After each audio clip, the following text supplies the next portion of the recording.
Ryan, how you doing? There he is.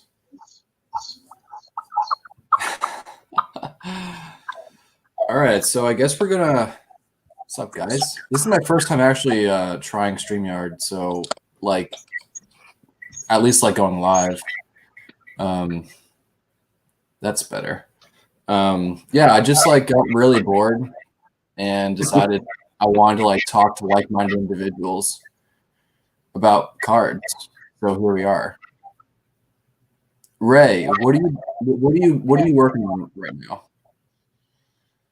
The 300, the great baseball cards, and now I'm starting to do a lot of player runs like Johnny Bench and Steve Carlton, Marichal Gibson, Reggie Jackson, that sort of thing. And you heard the Philly show was canceled. Yep. That's such a bummer. Let's get Yeah. Alex. Well, there's a show this weekend at a mall near us called Hey, guys. Germany Mall. It's really cool. Hey, Alex, how you doing, man? All right. What a crew. For sure. For sure. How's it going, man?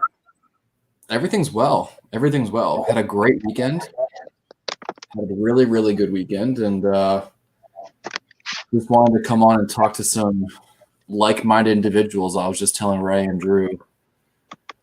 But Alex, I want to know what you're interested in buying right now, because you always find something interesting and do your like due diligence on your research and stuff. So I'm curious to hear, unless you want to keep everything a secret. No, it's no secret. It's slowed down. It's slowed down. I mean, I'm not really buying a lot anymore anyway. It's like once in a couple months, really.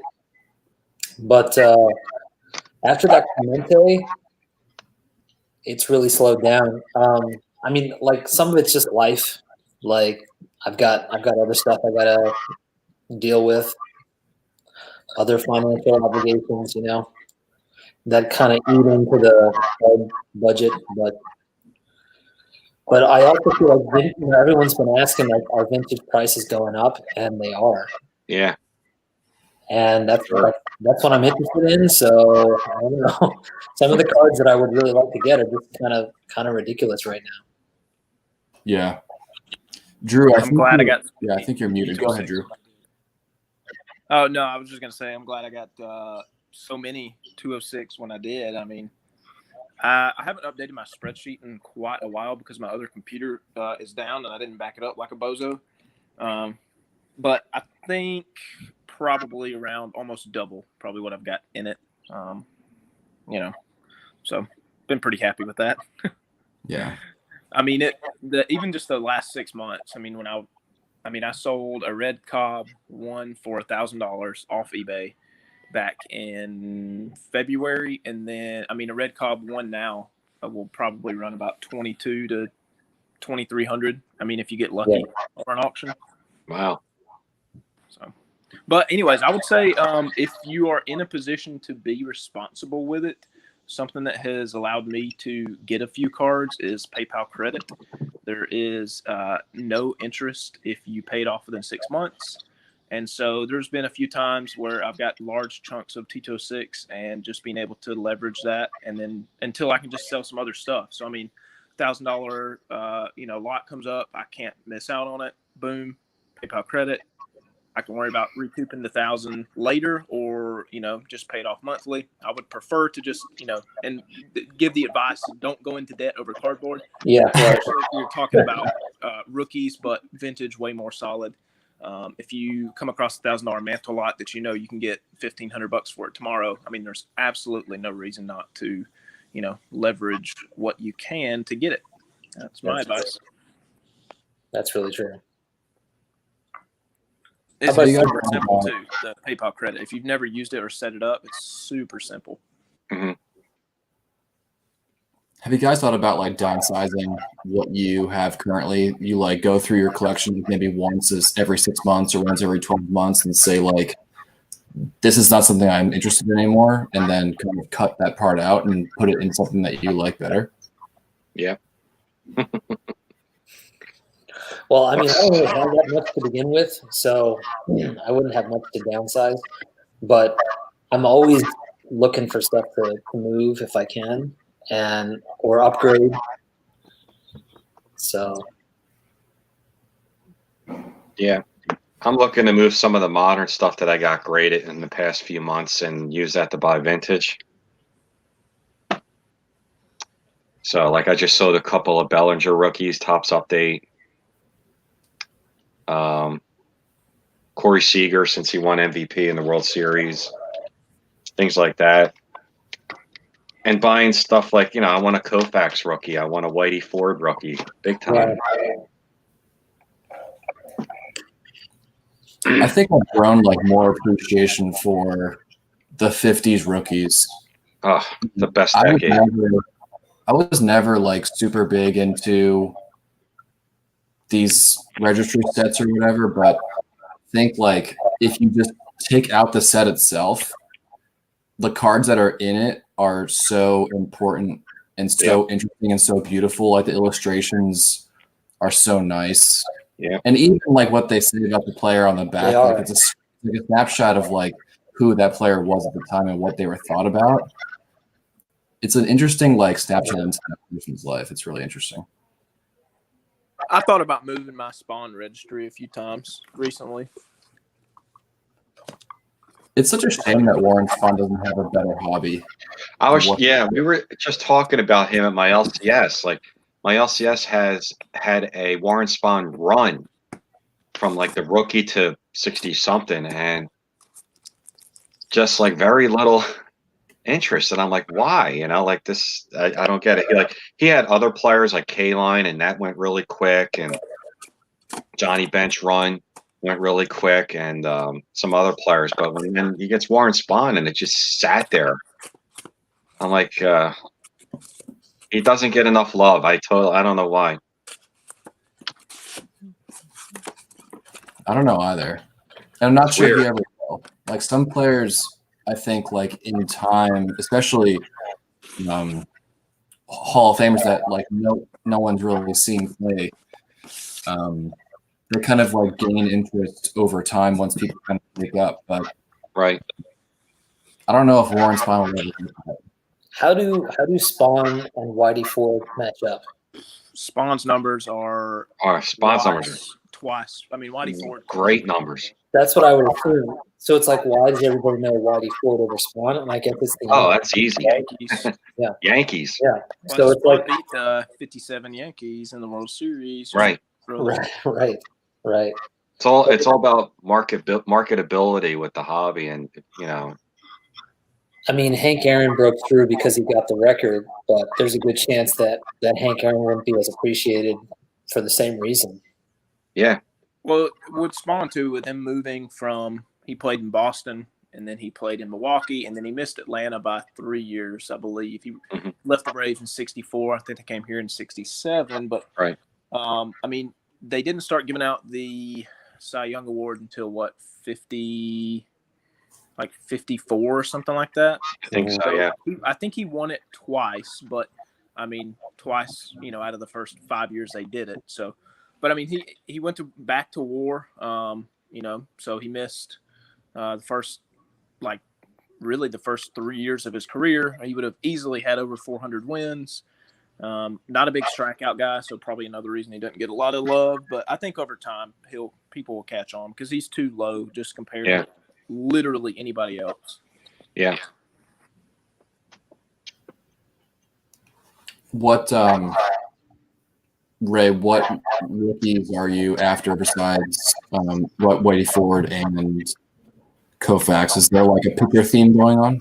Yeah, Whitey Ford, Koufax, the Ernie Banks rookie I still need, the Brooks Robinson rookie. That card is sneaky expensive. Brooks Robinson, yeah, it's gone up in the past. Very sneaky expensive. I sat and been looking at like a PSA 5, which was always around $350, $400. And I'm like, I got time to get that. I just happened to go take a sneak peek at it a couple weeks ago, and I'm like, wow, that went up. Wow, the Brooks Robinson went not like incredibly up, but it went up to like another $100, $200 maybe to like 5 something. Yeah. Yeah, Brooks Robinson, like people aren't paying attention to Brooks Robinson. He's gone up a little bit. He's still alive too, correct? Yeah. Yeah. The Pete Rose rookie is on my bucket list big time, and that's going way up. Like I'm priced out now of the mid grades for Pete Rose, and now I'm looking at somewhat low grade now. Like I was always looking at a 5 or a 6. Now I'm looking at 3s because Pete's just getting crazy. Pete Rose is going nuts. Yeah.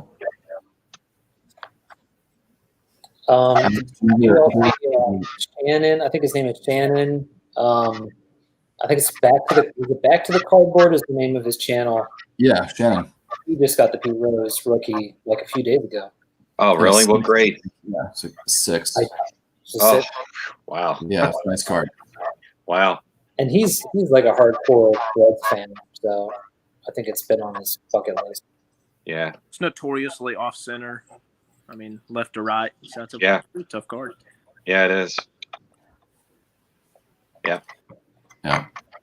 Brian, what about you? I mean, I know you're probably more focused on inventory right now and moving stuff, but what about stuff for your collection? I just picked up a nice 39 play ball Greenberg from a small auction house. And it actually shipped today, so I'll get that sometime later this week, I hope. Nice looking card. And then recently I got another Greenberg rookie that came back before from SGC, so got 6 of those. Yeah. So, I've seen Hank stuff like reach levels that, I'm being priced out of a lot of his mid-grade stuff. So I'm happy that I kind of got in when I did. Mm-hmm. And even like late, I started really like only collecting his vintage stuff in 2018, which doesn't really seem that long ago. Yeah, gosh, that's really not that long ago at all. Yeah. I will like hoarding and like collecting a lot of different examples of his vintage stuff. Yeah. I have to be creative with how I find cards to buy now. I usually can't buy graded. And so I have to kind of like sniff the deal and like look where people aren't. Mm-hmm. But inventory is like an important part of my every day. So yeah, I'm sure. It doesn't leave much room for the PC, but sometimes it does. Right. Is there any other player, Brian, that you want to collect or interested in, maybe besides Hank? People always ask me about Sandy Koufax. Oh God, yeah.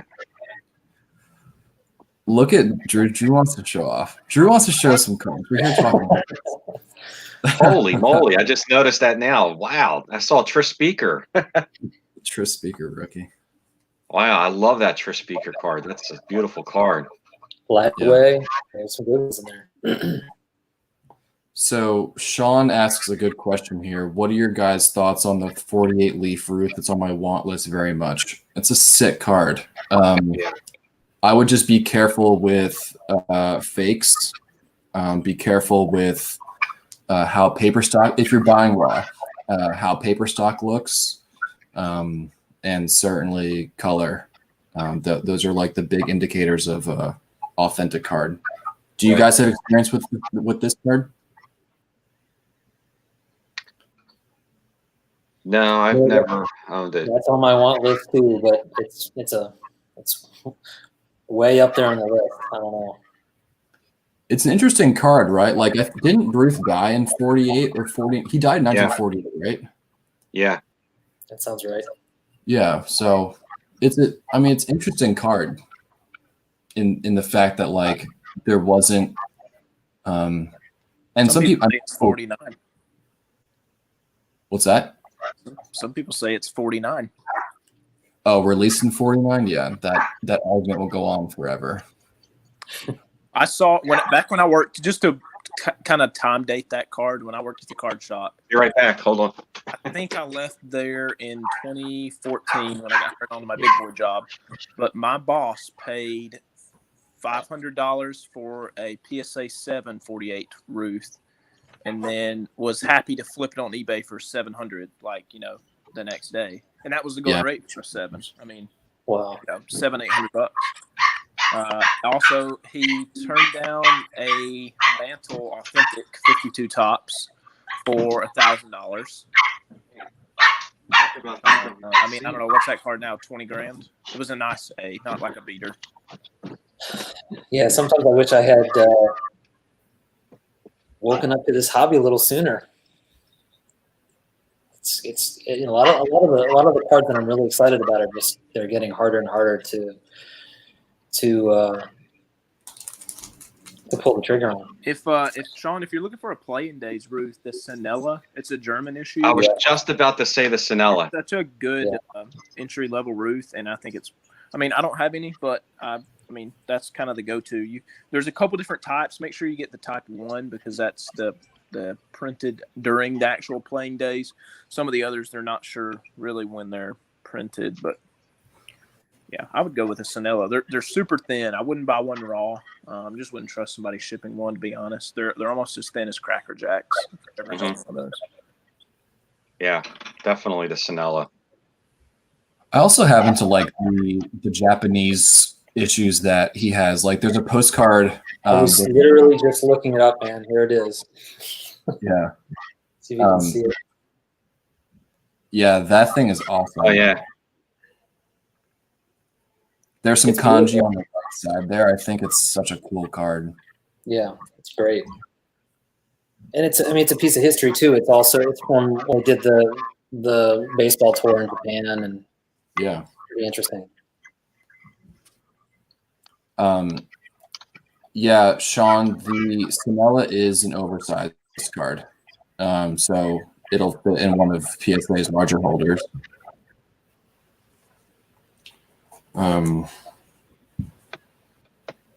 What are you guys looking to? Yeah, no doubt. What are you guys looking to? Is that a 9.5? What are you doing with that card? I bought it for $200 in like 2015. Oh my god. It's really interesting. Like, there are so few like legendary. I can say that there are very few instances where someone could buy something as like a legendary player, legendary card, legendary set, and the prices go down. Yeah. At least in the last 10, 15 years. Of course, there's evidence like otherwise. That's a tough card. I bought it for $60 2 years ago, and then I think they've come back down from a height of like $350. I don't know why they ever got that high, but I don't know. I haven't looked in a while what you can get one for, but probably under $200, I would imagine. They soared because of the documentary about McGuire and Sosa. All 90s cards like went up because of that, and then they came right back down. It's an underrated rookie. I like coach rookies. That's a great card. That is a nice card. I have a question for you all. I read this article. This is not baseball card related. Just about antiques in general, just memorabilia, the market, and the general topic was that antiques in general are kind of in trouble, and what the reasons are. And some of the reasons were that certain trends are literally dying out. Like, for example, people collecting Elvis Presley memorabilia or Marilyn Monroe or somebody like that, that it doesn't translate to a new generation as much. So the prices go down because people aren't as interested.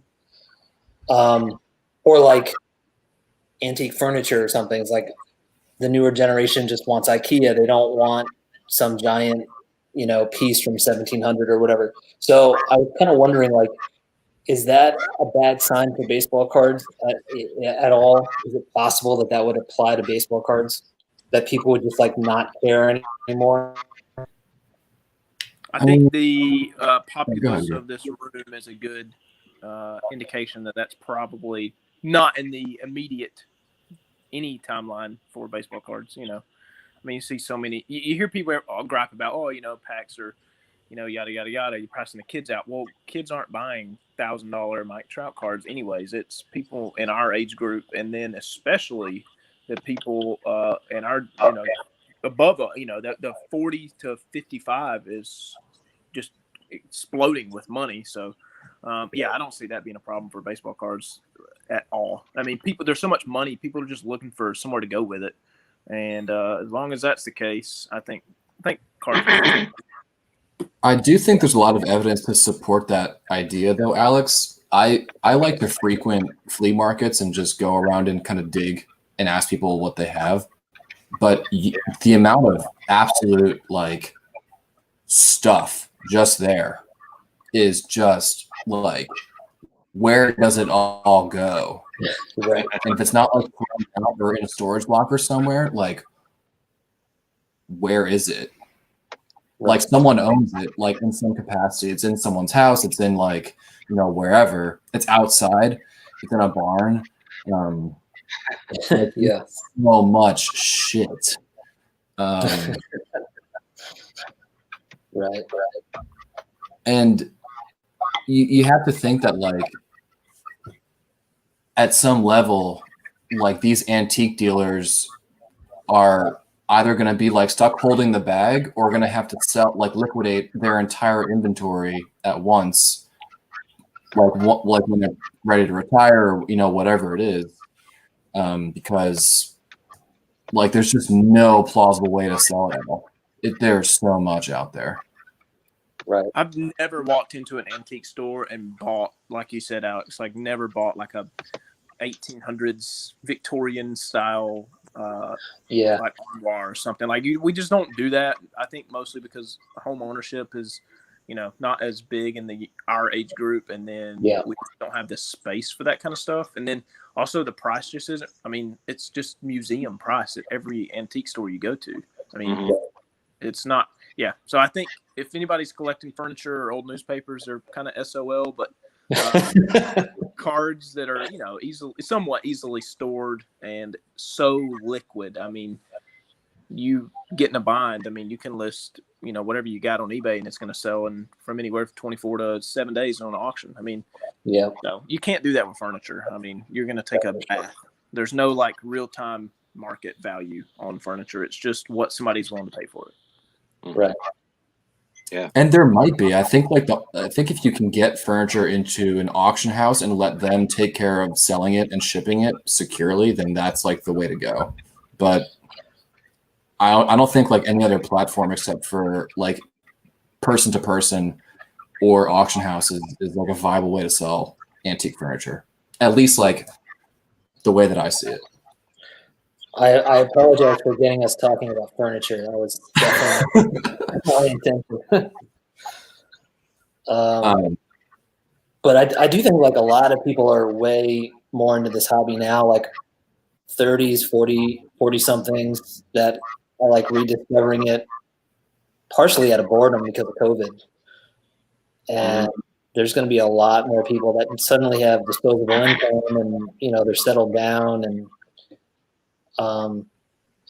want to get back into it. So that's a huge reason for the spike that we're all dealing with. Buy in a lot. Buy lots. Yeah, buy lots, definitely. Lots, and then pick off your stars. I would go graded for the stars, but if you're doing a raw set, I mean, just honestly, a lot of these small auction houses sometimes. Birmingham Auctions is great for some oddball stuff, you know, 40s, 50s, 60s. You just got to keep your ear to the ground. eBay's not going to be the place where you find most, you know, generally speaking, you're not going to find your deals there. But a lot of these auction houses will have like starter sets. I mean, you know, it's not uncommon. You can go to, you know, their fall auctions or whatever for REA, and they'll have a starter set of, 55 tops or whatever, and it'll be 80% of the set minus the stars. And, that's It's smart, bud. definitely a great way to get started, to get a starter set, a starter lot, and then after that, go right to the high numbers and get rid of them first, because the high numbers are the killer. Yep. I'm doing the You can 70 even try- set now. You can even try card shows. Most vintage dealers will buy collections and then siphon off like the better cards first, but then like the commons will kind of be just like stuck in a binder somewhere, and just they'll sell them for $1 or $2 each. That's an easy way, I think. I've never built a set like that, but I've seen like vintage binders all over card shows before, and I can't imagine those cards all the time. This is kind of off topic, but relates to the spike that we're seeing. So I'll preface this by saying I've never purchased a single, a pack, a box, nothing of Magic the Gathering. But there's a guy on YouTube that I watch, Alpha Investments. He is basically the evil investor of the Magic world, but he never sells anything. So he just pumps the market. But a lot of the stuff that they've got a visitor. A lot of the stuff that I've seen with the vintage market parallels that Magic market so much, and I think we'll see a bit of a retrace soon when the economy kind of gets back on track and people's disposable income goes elsewhere. But at the same time, it'll go right back up in 6 to 8 months when people buy back in on the deals. Yeah. I think that's reasonable. I think there's a healthy number of people that are going to stick with it. They rediscovered it now for whatever reason, and I agree, Alex. Yeah. they're in it. But a lot of people. Go ahead. You're right. I was going to say, I think SGC guy was right that, when the disposable money is going to go elsewhere, they're going to leave. But I do think we have picked up a lot of new collectors during this, that they probably are having a lot of fun right now, that they're going to stay, at least for a while anyway. So it might come down, like, say, for example, we were at, I'm just making a number, 20,000 collectors. And during the pandemic, we went all the way up to like 50,000. It's going to come back down, but not all the way down to 20. It's going to still be higher than it was before. We're going to keep, it's still going to be very active. The pandemic, if anything, brought the hobby, a lot more new collectors, that people that collected 20 years ago are back into it. And I think they're having so much fun with it now that even when this pandemic is over or whatever, I think they're going to stick around. Yep. Yeah, There have been so many articles published in really credible news outlets about collecting and rediscovering people's collections, and like the card market booming. It's just bringing more people into it. I just bought a lot of cards from someone on Friday, and he's been back in for a year. I was just telling Andy, who I'm trying to bring on now, about he's been back in the hobby for a year, and granted baseball is not his sport, but he didn't know who Juan Soto nor Ronald Acuna were. I had to educate him about who they were, and he was pronouncing Zion Williamson's name wrong. These are things that if you are living, breathing hobby all the time, that you would know. But if you were a year in, then these are it was very eye-opening for me. These are mistakes that people could and have made. So it's really interesting to see and interact with someone who had been back in for a year. So it was a really interesting 4 hours I spent with him. I mean, anybody that's on YouTube, that in and of itself is an education.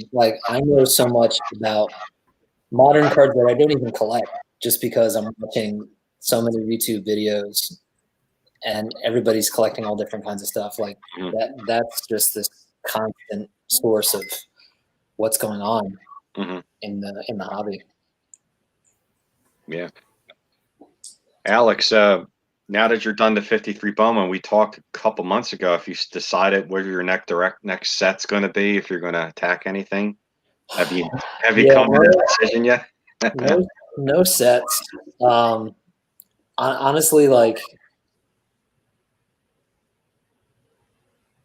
can't imagine doing a set. I mean, maybe I could, but like it'd be too soon, you know. Like that was enough for a while doing that set. But I'm just kind of cherry picking. Like it's a lot of pre-war, but a lot of 50 stuff right now. Quite honestly, because 50 stuff, even though it's spiking a little bit, it's still affordable compared to some of the pre-war stuff that I have my eye on. So it's really kind of all over the place. I mean, I'm even looking at stuff in the 60s, and I've got myself like a little chart that I'm putting together. What I think are like some of my favorite cards. Some of them are rookies, some of them are like, you know, the quote unquote iconic cards, but some of them are just like cards that I just think are great.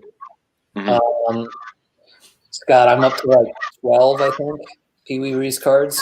Whoa. Yeah. 12 all different years, or 12 41 play balls? No, 12 53 Bowman Pee Wee Reese cards. But now when I say 12, it's like these cards are like barely held together anymore. They're like total beaters. And I try to go for like under $100 just because I like getting the card. So cool.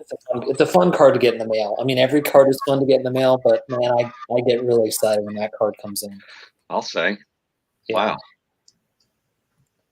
Wow. That's a great card, that 53 Bowman Reese, the one where he's flying up in the air, make it play a second. Classic card. Yeah, can't get tired of that card ever. Nah. But yeah, so it's kind of all over the place, like a bunch of 50s cards. You know, and it's the usual, like there's like the man I really like lately have been enjoying the 54 Topps set. I mean, it's, to me, that's like one of the best things they did in the 50s. And that's doable. Once you get past the big three, you know, Aaron, K-Line, and Banks. Yeah.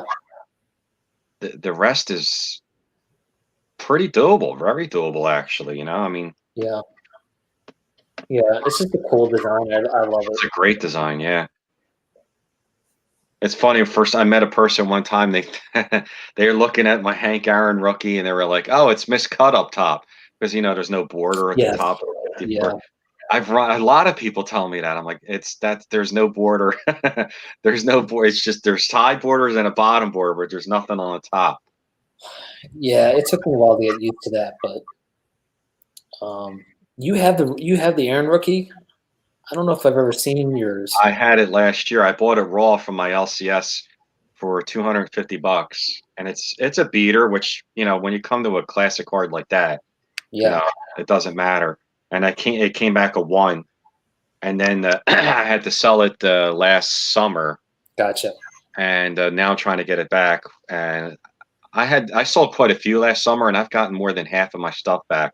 Aaron's one that I still haven't got back. I just got my Jeter rookie back. I got that back raw, and that's going out this week to PSA to get graded. So I got the Jeter back, so I'm very, very happy with that. Now I'm trying to get the Hank Aaron back raw, because graded, I mean, even a 1 is like, you know, almost, it's like $800 for a 1. I was actually watching one on. Go ahead, Zach. Alex. Sorry. No. I was just gonna say, you're lucky if it's $800 for a 1. I think it's way higher than that now. It could be, yeah.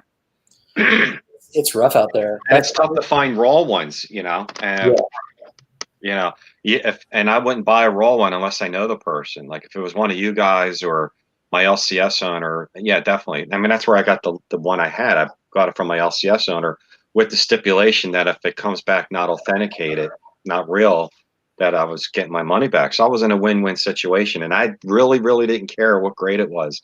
I just wanted a Hank Aaron rookie.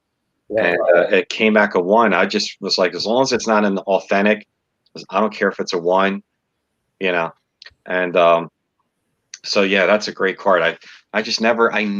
I'll look like once or twice a month for a raw one, and I never see one. But I don't want to buy a raw one off of eBay anyway. Yeah. So I'm trying to see if anyone out there might have a raw one that's a beater. My LCS did get one in recently, but it was too nice. It was way too nice. I was like, that's not going to be 250 like the last time. He's like, nah, this would have graded like a 6. So I don't know what he's going to ask for this raw one. Probably like $1,000 raw, and it probably will come back at least a 5. And but to find a beater. Buy it. I don't know what he's asking for it though. He's still up in the air what he wants to do with it himself. It's super clean. If it was 1,000, yeah, I would consider that, but it probably won't even be that. Probably be more than that because it looks really nice. Put me in touch with the other card. Yeah. I mean, the Aaron rookie is a card that everybody always wants and always will want.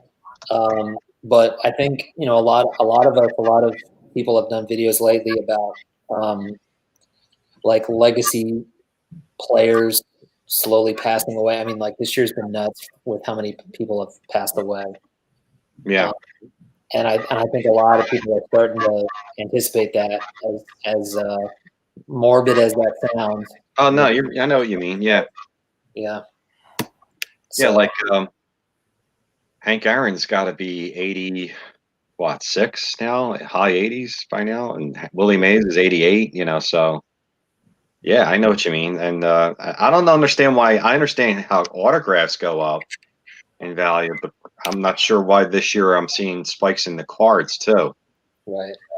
Like, I can understand the autographs because the player, is now passed away, so the autographs are going to be less now and far and few between.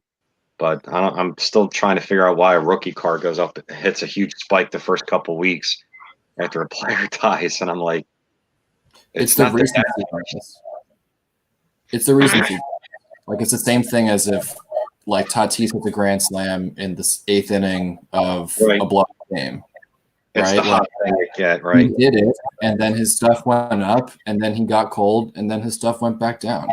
Right. Like, it's like that stuff will always be there, but the demand is what will like dictate that price going up. The people just want it. Their names in the news. They're remembering, like the stories that maybe were told to them, or they're looking at their career statistics again, stuff like that.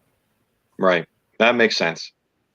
Alex, I was thinking about 50 sets, and I've actually really enjoyed 50 Bowman recently. Yeah.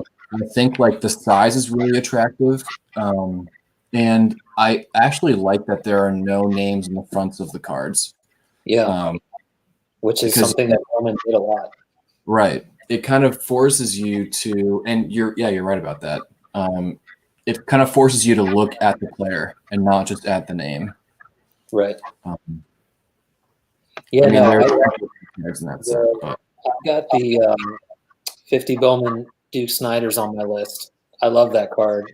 It's got so much going on. Like you've got him, of course, but like you can see into the dugout, and like there's some people in the stands, and it looks like it's like right out of a comic book. It's a really cool design. I love that set. Yeah, that's got a really nice Jackie Robinson card. That's like my favorite Jackie Robinson card is that 50 Bowman. Yeah. Yeah, that's a classic photograph that's based on. Whose cards are very criminally undervalued is Roy Campanella. Yeah. Really, aside from his 49 Bowman rookie, I think like even that in most grades are even that's underpriced. Is pretty easy to find and often affordable. I would think like the rest of his cards are pretty easy. Like even the 54, but that's another one. 54 Bowman I'm actually really liking a lot recently. Yeah, that's a really nice set. And the 54 Wilson Franks Campanella, that one's pricey. but a really cool card. I didn't know he had a Wilson Franks card. Yeah. Really cool. Jesse, I don't know if you guys know Jesse, Think Blue 77. He recently picked that card up. I want to say like a month ago or so. But hard to come by and definitely pricey. But you're right. I mean, most Campanella cards are, he's really underrated. Didn't he win like 3 MVPs? Yeah. Yeah. He won 3 MVPs. It's kind of crazy. And he had a very short career, because of the accident too. I mean, Right. yeah, Which the 49 Bowman, right you before can they get left. you can get a 49 Bowman in like a really nice center too for like 300, maybe $400, which, that's not crazy. And it's a 2, which is a good condition card. Yeah. Oh, look who's in the house. Wow, Max is that for real? I find that hard to believe. Wow. Max, do you want to jump in this? I know you have your Zoom call in 30 minutes, but if you're willing to jump in, we'd love to have you in.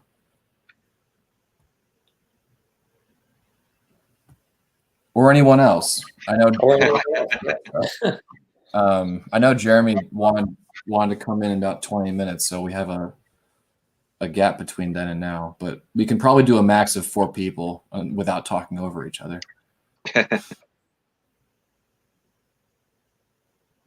Here, Max, I'll just private message you the link to the thing. Here's besides Campanella, another player that I think is very undervalued is Stam Usual. Yeah, for sure. Absolutely. Yeah. And that's unfortunately for him, I guess, and for the game, it's not changing anytime soon, but it's great for us as collectors because he's incredible. I love the 48 Leaf. He's got 48 Bowman and 48 Leaf, but the 48 Leaf is with the blue background. There's something about blue background cards like that Tris Speaker Rook and the 48 Leaf Usual. Right. It's great. He's got. Hey, how you doing, Rick? I've been on, man. I've been doing videos still. No, I didn't quit. Ray doesn't quit. Yeah. Ray doesn't quit cards. No. So I'm finishing up a set. I've never built a set before, and I've been working on the 72 top set. I'm down to 3 cards. Oh wow! Yeah, so I'm already contemplating what I'm going to do next. I finished all of the 80s, so I got 79, and now I finished 72. So I'm contemplating what to do next after 72. So instead of doing another set from the 70s, I was looking at these small sets from the 60s that I really like. It's between the 64 Topps Giants, which is only like 60 cards, and the 63 Fleer. I don't know if you guys ever really took a look at the 63 Fleer. It's got like a cream background, like a tan border. The Maury Wills rookie is really the only big rookie in there, but I absolutely fell in love with the 63 Fleer set. I don't know why. The Clemente card is beautiful in that set. You can get that set for like $250. It's only 66 cards. Oh, that's great. Maury Wills rookie, nice Clemente in there. Some really stellar looking cards. So I'm debating between the 64 Topps Giants or the 63 Fleer. I'll probably do the Topps Giants one first because there's Mantle in there. Yeah, these are cool. See, they're nice cards. Beautiful, beautiful cards, the 63 Fleer. I really love them. Yeah. Yep, Sandy Koufax is in there. Clemente, beautiful cards. Yeah, they're great. 66 cards, man. That's not a lot, and you can get that whole set complete for like $250, maybe $300. Sounds like Nice a set. I think you've decided, right? It sounds to me I like know. It's either that or the Topps Giants, and since they're both affordable, I'll probably just do both. Yeah, I see a lot of YouTubers do that giant set, and every time I see somebody complete it, they are always like they enjoy it the whole time. Oh my God, Hey, Max Jackson. Man, how you been, dude? It's like the Aurora Borealis, man. How are you? Can't hear you. Make sure your mic is operating or plugged in or something, or your headphones. Yeah, I should put my headphones in. Yeah, let me grab mine. All right, there we go. Try it again. Hello? Yep, I can hear you now. There we go. What's up, I man? was glad to see you guys. I'm out of YouTube retirement, just one night only, probably. No promises on making a video, but yeah, doing good. Yeah, but one is so deserved. You've picked up such great stuff. Have picked up some awesome stuff. Yeah, you know, like if I was going to do a video, it would be I did finally get that green cob in, and that's a monster. So should do that. For those of you who don't know me, I guess because I haven't been around for the last like 2 years, I mainly collect pre-war, mainly T206, but a lot of just you know, pre-war, whether it be candy or tobacco. Yeah, if anyone has any questions, I'd love to answer those. I don't want to take over the conversation or anything. Max No, this is a celebrity appearance right now.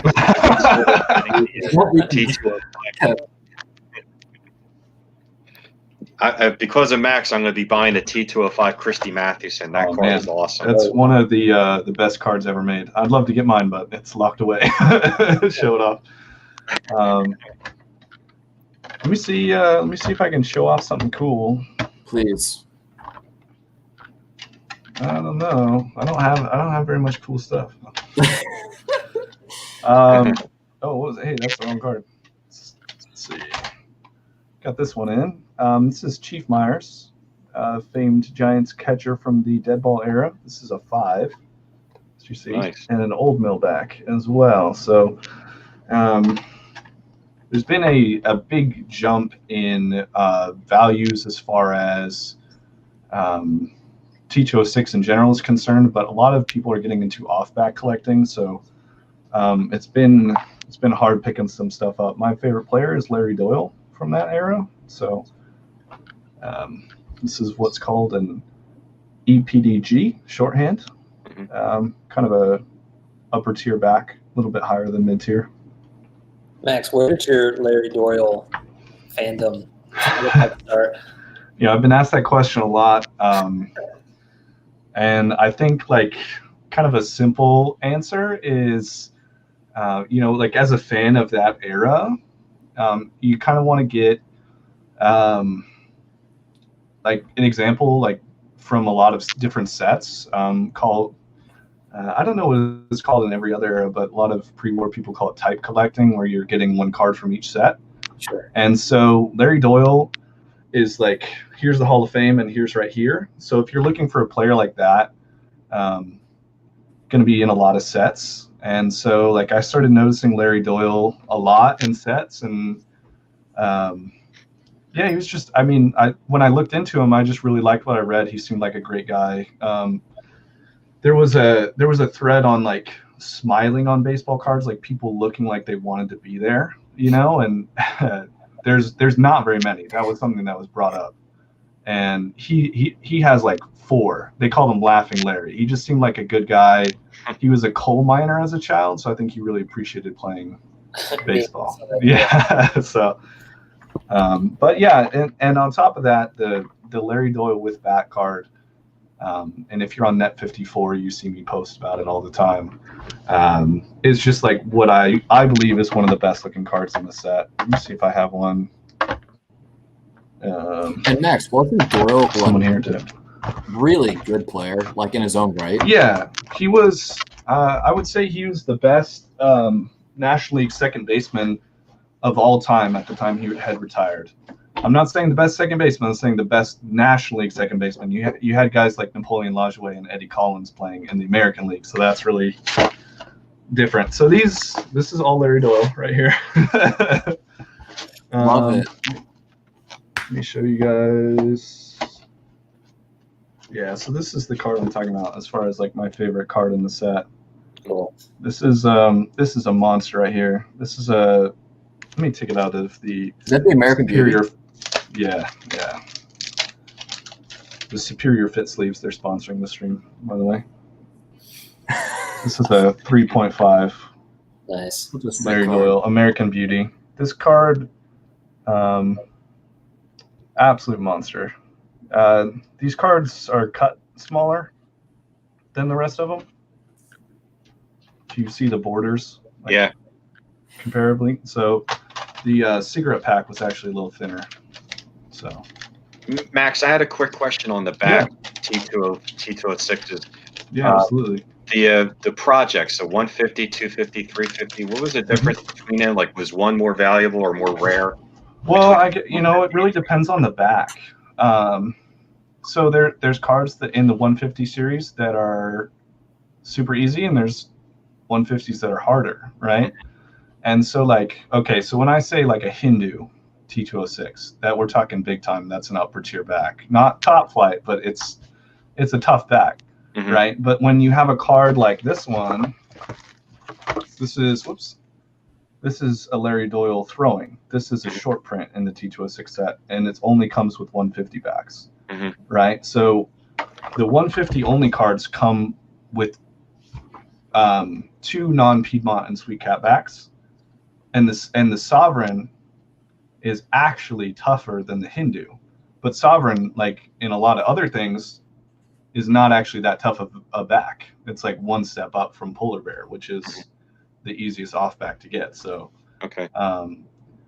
As far as it's not this is why people that get into the T206 set become obsessed with it, because there are no clear-cut answers. Like, I would love to give you 150 cards are harder, or whatever. So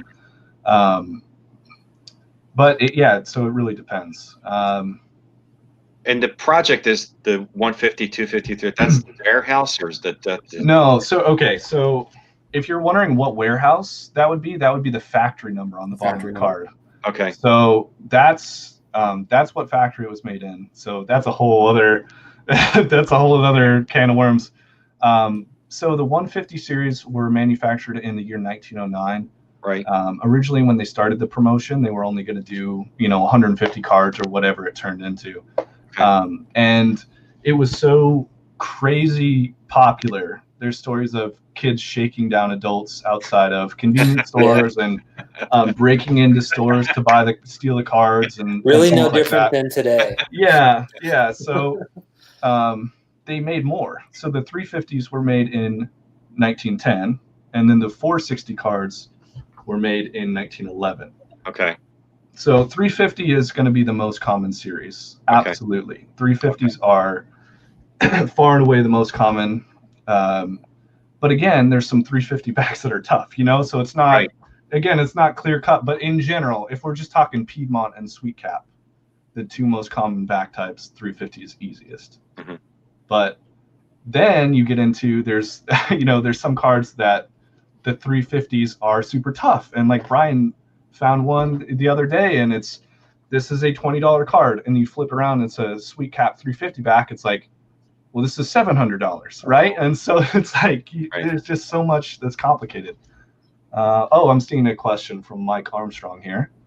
Why do you think the registration in the 150s are superior? I think just the quality control. If I don't know if anyone's done manual labor or anything like that in here. It's like, if you do something long enough, you kind of get absent-minded about it, maybe the quality, I wasn't paying as much attention when I put that sheet on, or what, Right. Right. And that's probably an issue going all the way up into like the 50s and 60s, is just like the manual process. So now, that being said, there are some 150, like I've had some cards that some 150s that have bad registration, but yeah, in general, it is superior. I would also say the color is a lot bolder. But in terms of Larry Doyle, like with the back card, the most colorful cards are actually the 460s over the 350s. But he doesn't come in a 150 back, so who knows what that one would have even been like. So I don't know. Are there any more questions at all, or? I didn't see a question, just more comments. Can we see the cob? Yeah. Maybe. I can dig it out. This is a Hogan's I- chips. yeah, I don't know if you remembered that I was looking for one of these at the National, but this was one of my top targets, and I have an 8 now, which is Wow. pretty awesome for What players that that? era. This is Larry Doyle again. of Oh, okay. course. And again, that's kind of like the root of my player collecting. It's like, I really want to get a Colgan's chip. Who should I get one of? And it's like, you look at the checklist and it's overwhelming. It's like, well, I'm going to get Larry Doyle. Okay. And is he in the checklist? Yeah, I'll get it. And then some sets he's not in, then it starts to get into like, okay, who do I want? So I have some like second tier guys that I don't talk about as much when I did make YouTube videos that I like. So it's like, okay, if Larry Doyle's not in it, I'm going to get a Hooks Wiltsey or something like that, like, or Fred Merkel or, whatever. So I'm a Giants guy, so I look at Giants players. But like, for instance, the E93 set, which is a awesome candy set, Doyle's not in it. So I got Rube Waddell, which is one of the best stories in baseball history. So For sure. yeah. He does have a fantastic.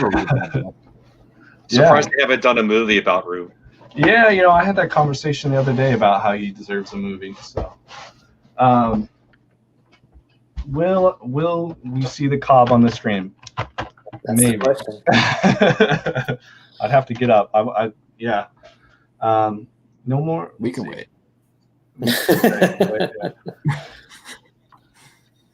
No, there haven't been any conferences. Just Max, did you finally get the T200 of the? I have the 2 of Giants? them right now. You have 2 of them. Okay.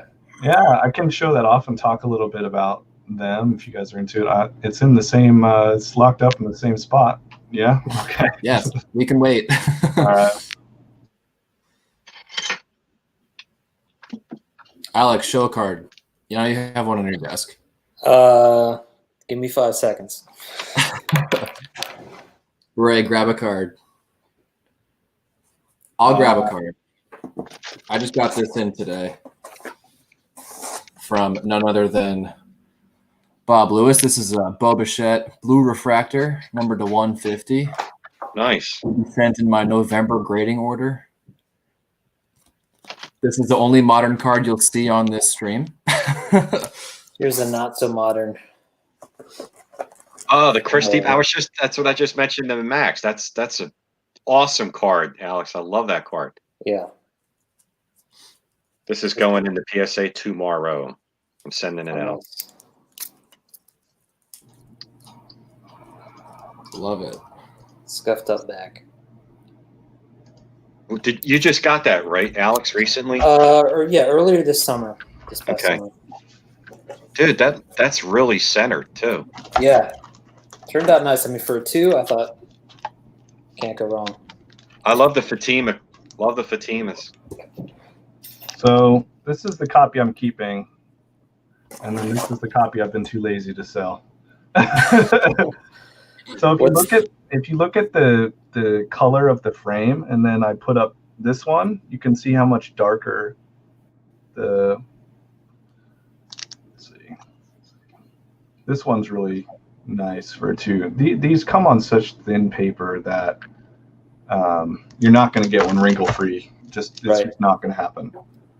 So a couple of historical figures on here. You have several Hall of Famers, and then Jim Thorpe is on here too. That's right. One of those So cool. best athletes of all time.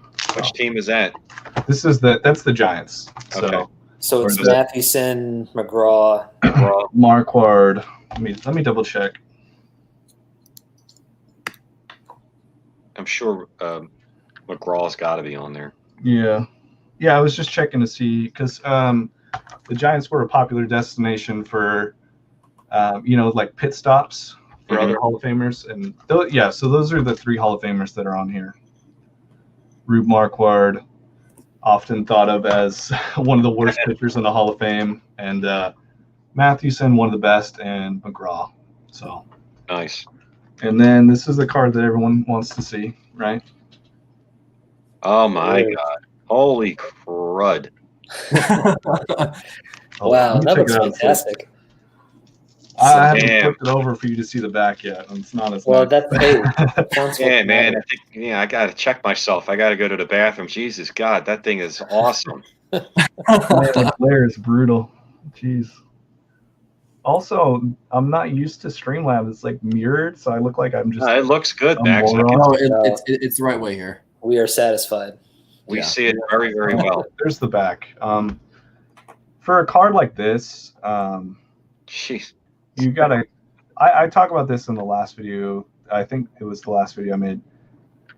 You have to make concessions with T206. Like, no card in that's affordable to the average person has everything. So, for a cob like that, like, I'm totally willing to sacrifice the back for a nice front. Oh, absolutely. So, and this one is awesome. Oh, actually, hold on. It had something sticky on the front. That's weird. That must have been inside the sleeve. There was, Possible. I don't know. Superior fit and more sticky.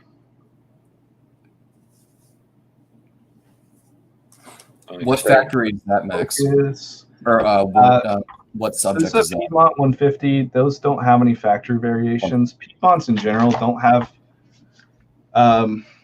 Piedmont 150s and 350s don't have any factory variations. When you get to the Piedmont 350 460s, you can get a factory 42, which is beyond tough. So that's one of those things with a T206 where, okay, this is a $20 card. Or, well, let me show off. For instance, I have a factory 42 that I'm sending off to SGC here pretty quick. Won't see that again until March. Maybe if I'm lucky. So, you know, this is a 1.5, really sharp looking card for Larry Doyle. Very nice 1.5. I would expect to pay with the current market maybe, you know, $40 on eBay shipped or something like that. Factory 42 on the back, if you guys can see that. Yep. This has become a $200 card. Jeez. Just with Where geographically was Factory 42? Like, is that been? that is too much for me. But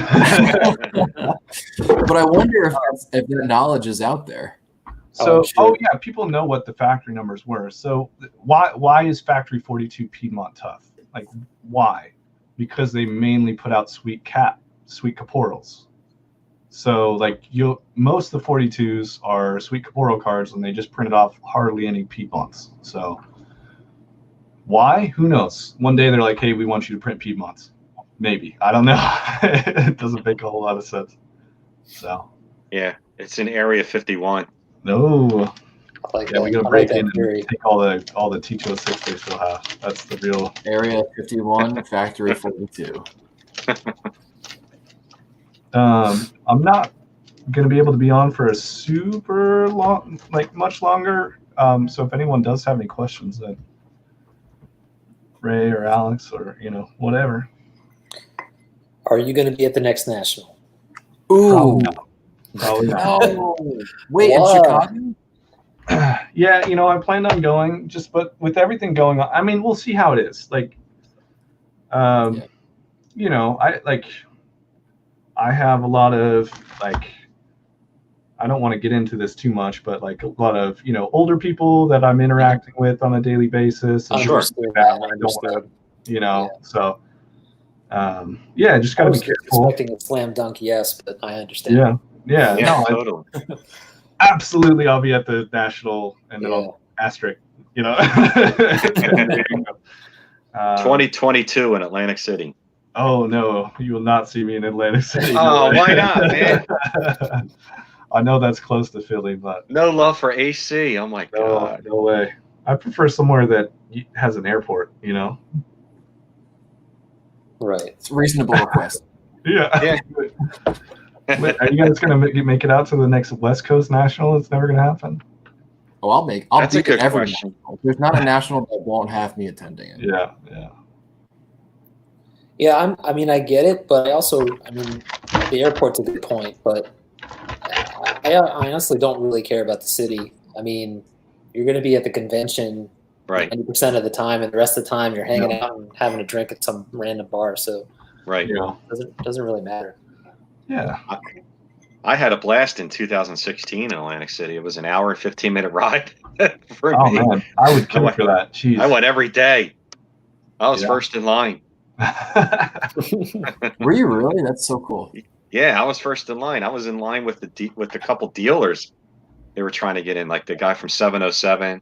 He was standing Wow. in front of me. What a guy, 707. If you're watching the stream, Lord Bryce, thank you. Appreciate it.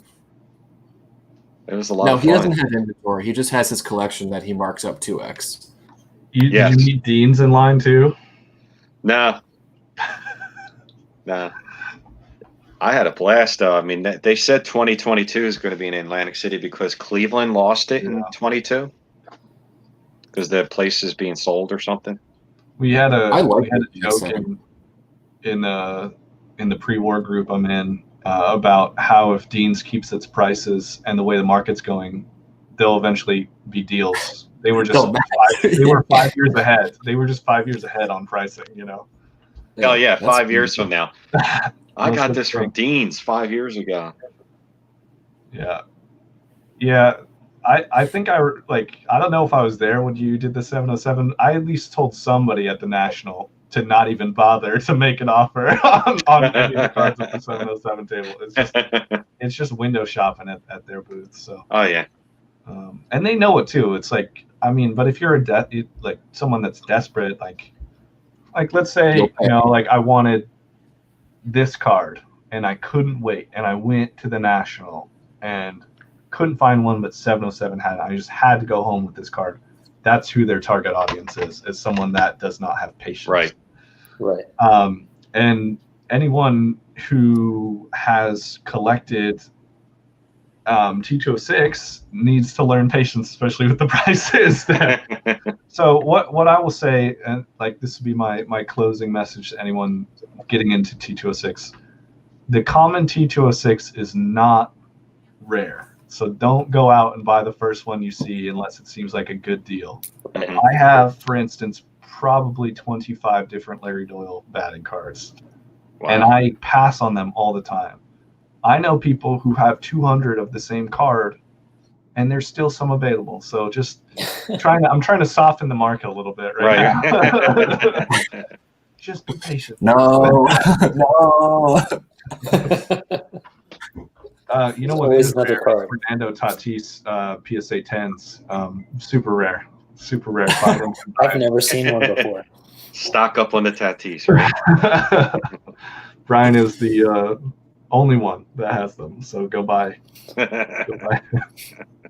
That simply just is not true. Go with it. I've sold all my good Tatis cards. Yeah. Good. When are you gonna, Brian? I think I'm gonna sell my my Greenberg play ball that you talked me into buying. So if you want it, shoot me a message. Send me some good pictures of it, and I'll let you know. If you want it, you have to commit right now on live on. Yeah, we're all waiting. No, no. I need at least a front and back. You know me. Okay, I'm gonna smudge my finger on the lens so it looks good. What play ball is that? 39, 40? No, it's a 41 that I got for a deal, but now I have a for sale pile that's just big, and I just am too lazy. I just am lazy, and the market's so strong right now for T206. I just need to do it. Do it, man. Do it. Now's the time. Yeah. Before it's too late, and then you wish you would have. Yeah. There may Ryan, not what's the Greenbergs going for now? I haven't checked since like June or July when I was really trying. You show off. Man. Wow, that That's was just cruel. unbelievable. Oh, I figured I'd grab them all, and then I realized I didn't show them. So, go ahead. Wow. Ray, there's actually a really nice PSA 3.5 that went for like $2,200. It's crazy. Wow. We're talking the 34. All Wow. of his cards have gone up, but that one has really seen some. Remember the last time I was looking at a 2, and it was about 4-ish, 450. I told you to buy that one. Don't tell me it's going way up. Is it going way up? The 2. I'm talking about a 2. Ray, a 3.5 just sold for $2,200. Oh my god! So that means the 2's got to be like $1,000 at least. Or more. It's not even close. You got to buy it raw now. And just hope for a 2. Hello, Picker Jim S. Picker Jim. What's up, Great Jim? YouTuber. Oh Ray, wow, that's unbelievable.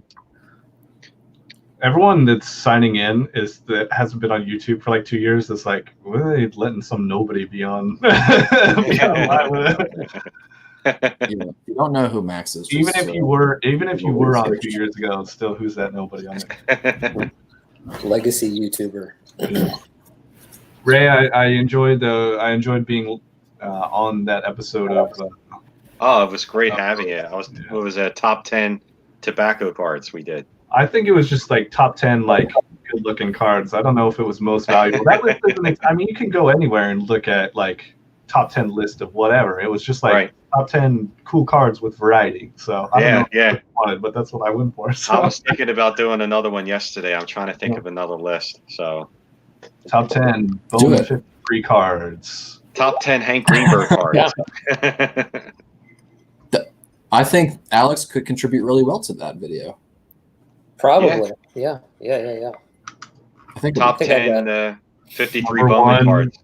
But nothing could possibly top Alex's video with Mark. That was legendary. I'm glad you think so. Some others did not. I know some people hated that. Like, yeah. But that felt good for a day. It was controversy on my channel. That was nice. Not much.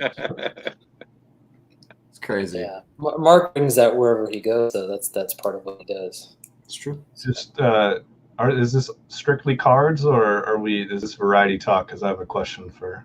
Go for it. A movie question. Have you seen any good movies lately that you can or we can talk privately? You mean at home? Yeah, you can't go to a theater. Yeah, I know. Oh God. I watch my old DVDs of like baseball movies, like 61 and. Okay. Yeah, I just rewatched Moneyball. It was good. Oh, okay. Again, is that all your top baseball movie, Moneyball, or? For sure. Yeah, that's definitely up there for me. Yeah. Who wrote that? Wasn't it? That's a good question. Well, who wrote the book, or who wrote the movie? It's the West Wing guy. What's his name? I can't remember. Yeah, that's right. Anyway, this is super exciting. Back to cards, right? Yeah. We're all lost. No movies, no movie recommendations. Michael Lewis wrote Moneyball. Michael Lewis, yeah, but he was the author. Yeah. Right.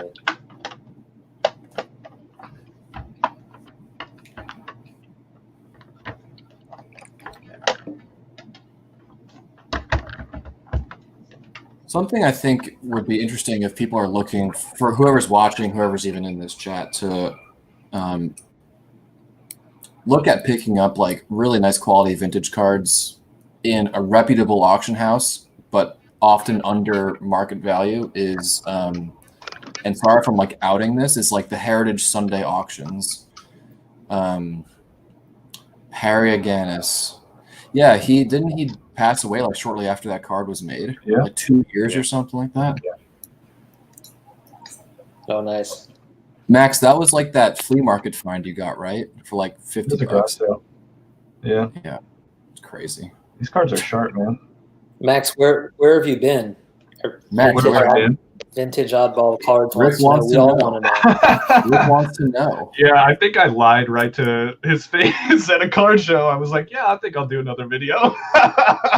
Oh man, no, so okay, like as far as like how I'm spending my time is more, I've just been doing other stuff. I don't know. I get a lot of so. You have better things to do than make videos? Come on, man. Just believe it or What a not. selfish man. I think YouTube is awesome, and I don't want to speak badly about it at all. It's like how I learned to collect. So like people like Squeakpit21 who has still making videos really consistently. Like I learned collecting from him. YouTube is absolutely great, and I loved it for like my interaction, as far as the early days of like when I started making videos. It was like 2008, which is crazy. Like that's a crazy long time ago. Yeah.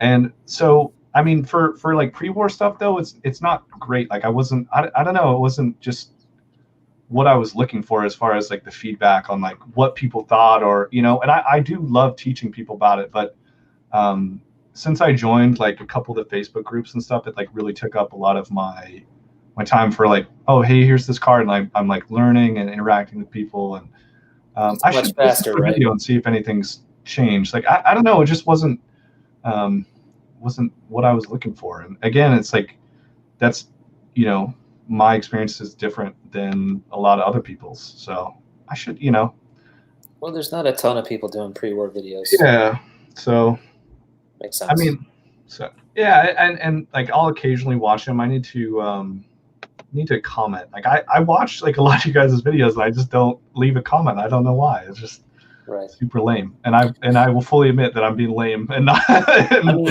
I love comments. Everybody loves getting comments, but Yeah. sometimes it's hard to think of something to say aside from, "Hey, Nice that's a card." cool Nice card. Yeah. But I mean, that's still meaningful. Like It's I appreciate true, yeah. when people do that, and Sure. I'm kind of hypocritical in that sense. Yeah. Yeah, so I don't know. The other thing with it is my current job. I'm like in front on camera all day, Yeah. Same doing here. stuff, and so it's I mean, I haven't been making videos for longer than that, so that's not my excuse for a year ago. But like now, it's Yeah. kind of I get home and it's like I'm just trying to unwind and not be so this is the exception. Yeah, for Right. sure. Like I get so much like awesome feedback of like, hey, would you guys make a video, or would you make a video, Max, or whatever. So I really should do it. The people Yeah. love Do it. This may be a Kickstarter, me jumping on here and talking. Nice. What I haven't for a while. Yeah, I hope so, man. It's been that's cool. I Rick, mean, do you have seriously, man, like looking at my subscription feed, if I saw Maxa Jackson pop up, dude, I'd be thrilled. I'd be thrilled. Oh I yeah, appreciate definitely. that. I need to. Okay, so like, what would you get?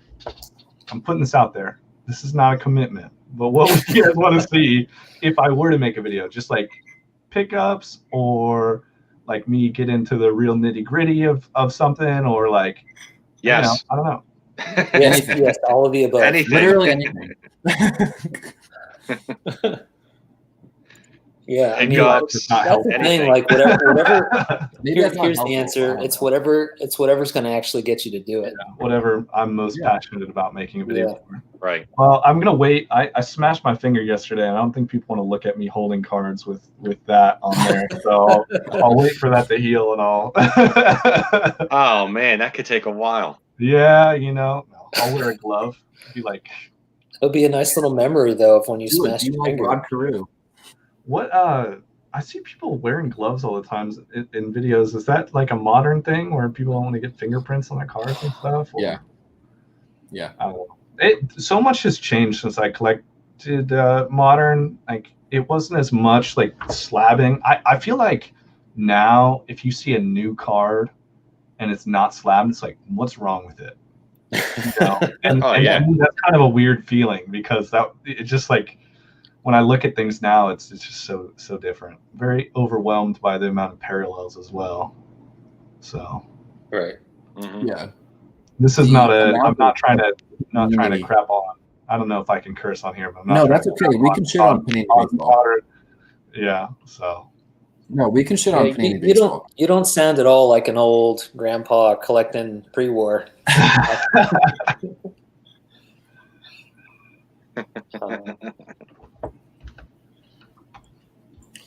There are probably like 30 Panini Baseball. I shouldn't even like trash that. Like Topps this year has come out with, I think, more parallels to their base set than ever before.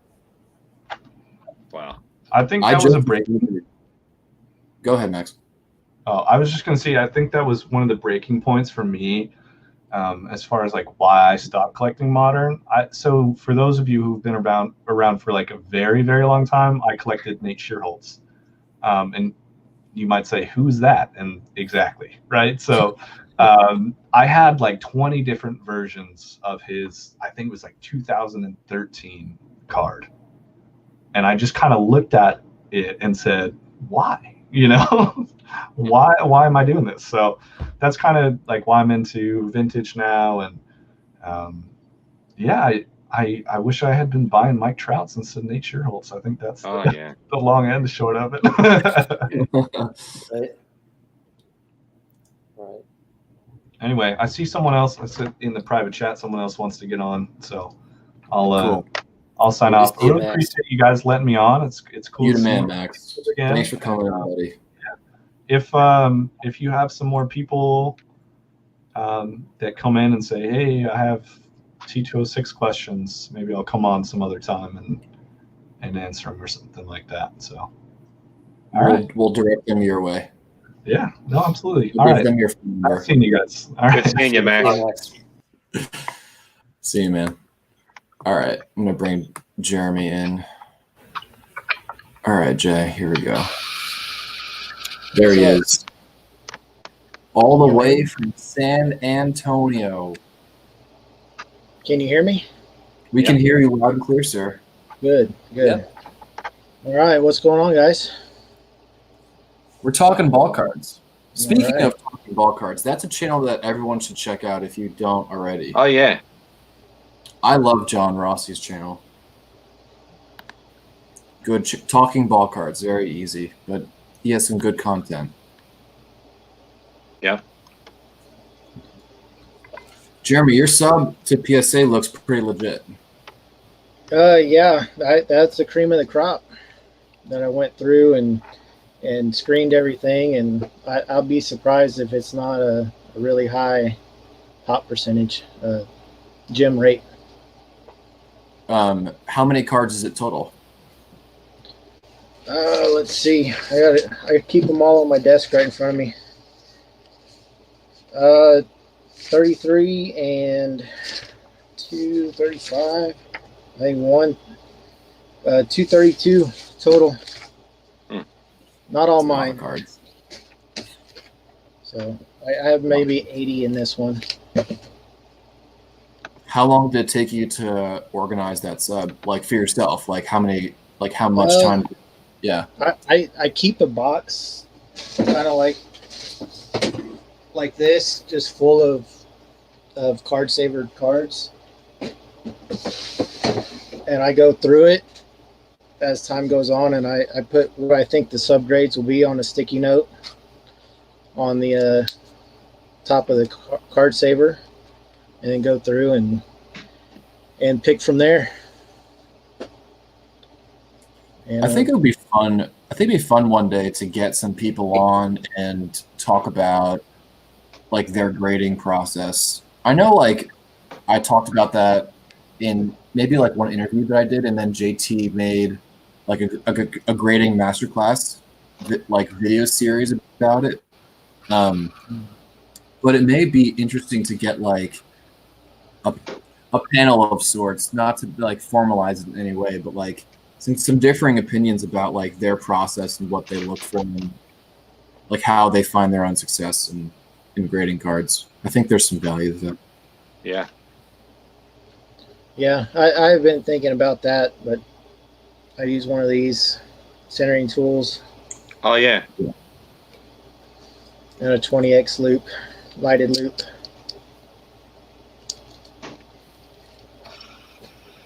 Yeah, definitely for sure. Ray, do you think you need help with grading cards and assessing cards?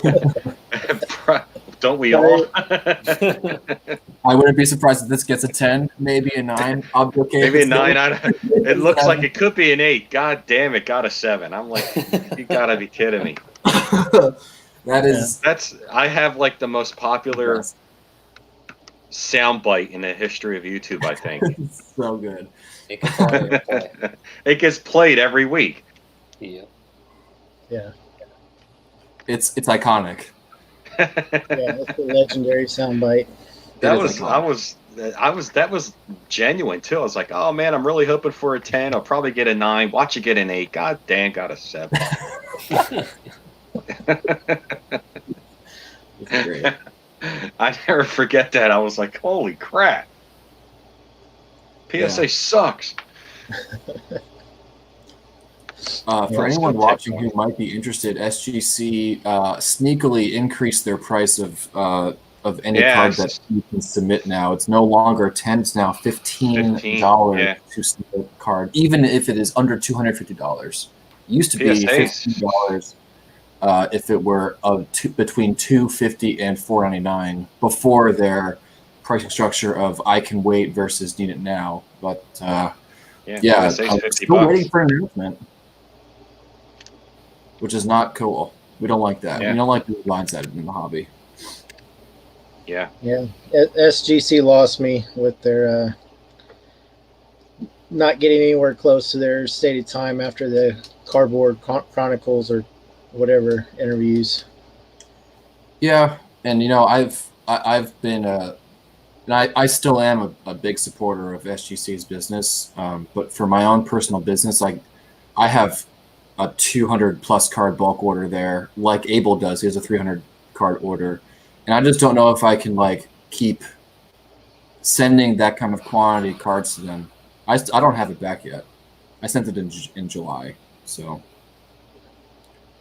I don't think either of these companies are being really transparent, but does anybody know if either of them are really actually trying to do anything to compensate for the slow turnaround? I don't know are they bulking up? Are they hiring more people? Are they making an effort? PSA did hire, but now they're not taking any bulk orders for the rest of this year. And their price now is $50 to grade a card graded. 50. Just one card. And one card. But that's only that's only at a certain price level.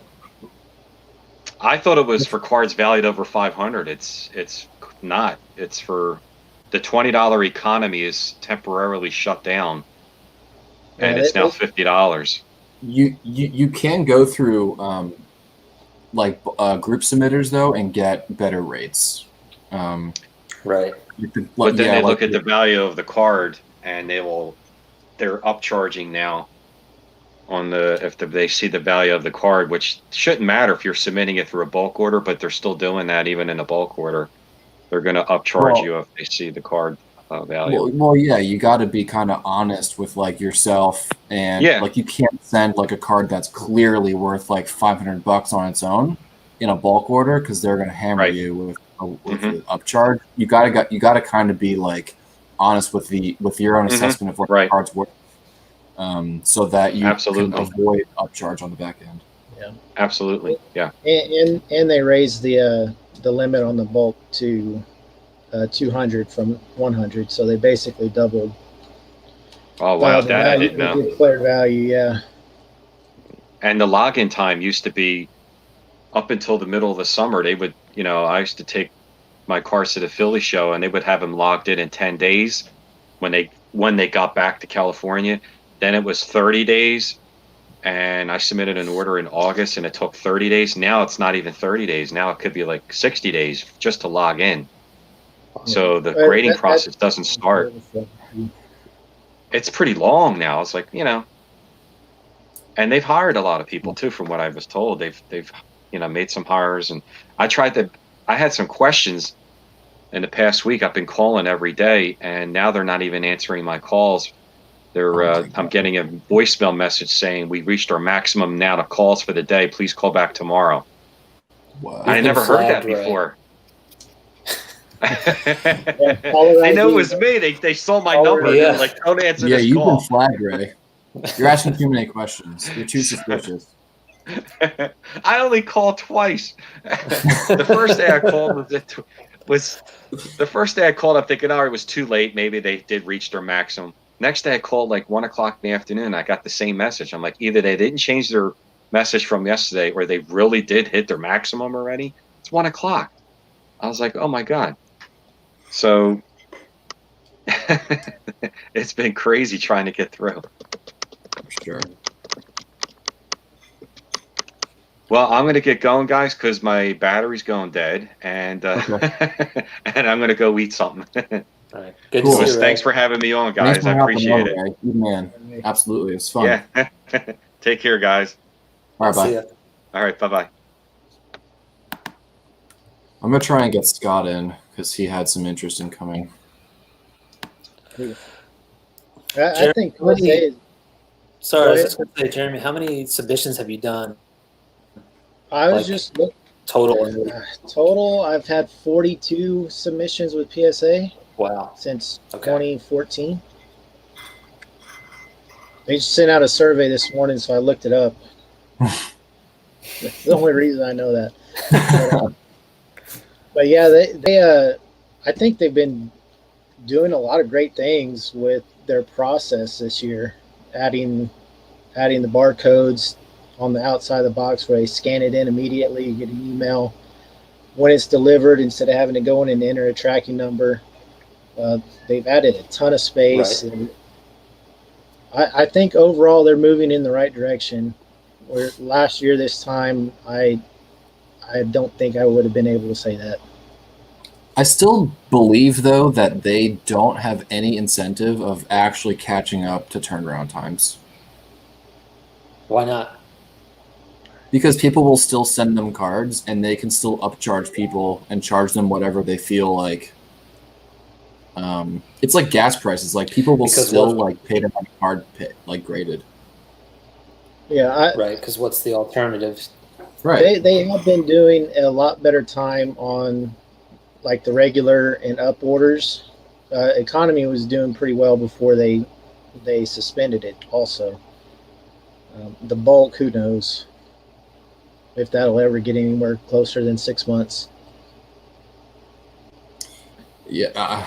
I mean, their bulk is supposed to be 45 business days, and that is like just over 2 months. And I cannot foresee a future in which that's ever a reality. No, I don't ever remember it being that fast, even years ago. No. So this has got to be affecting flippers the most, right? If you're trying to like cash in on, Cody Bellinger, for example, like you're shit out of luck. Yeah. Yeah. I mean, it's tough when you have cards that you'd love to sell and would be a good time to sell, and they're getting graded, and you can't do anything with it. You can't get the card back. You can't, like, it's just in purgatory. Right. And it's tough. It's also tough to buy graded if you're looking to make a buck. Like you have to spend. I've been noticing actually on Facebook that people are not buying graded cards.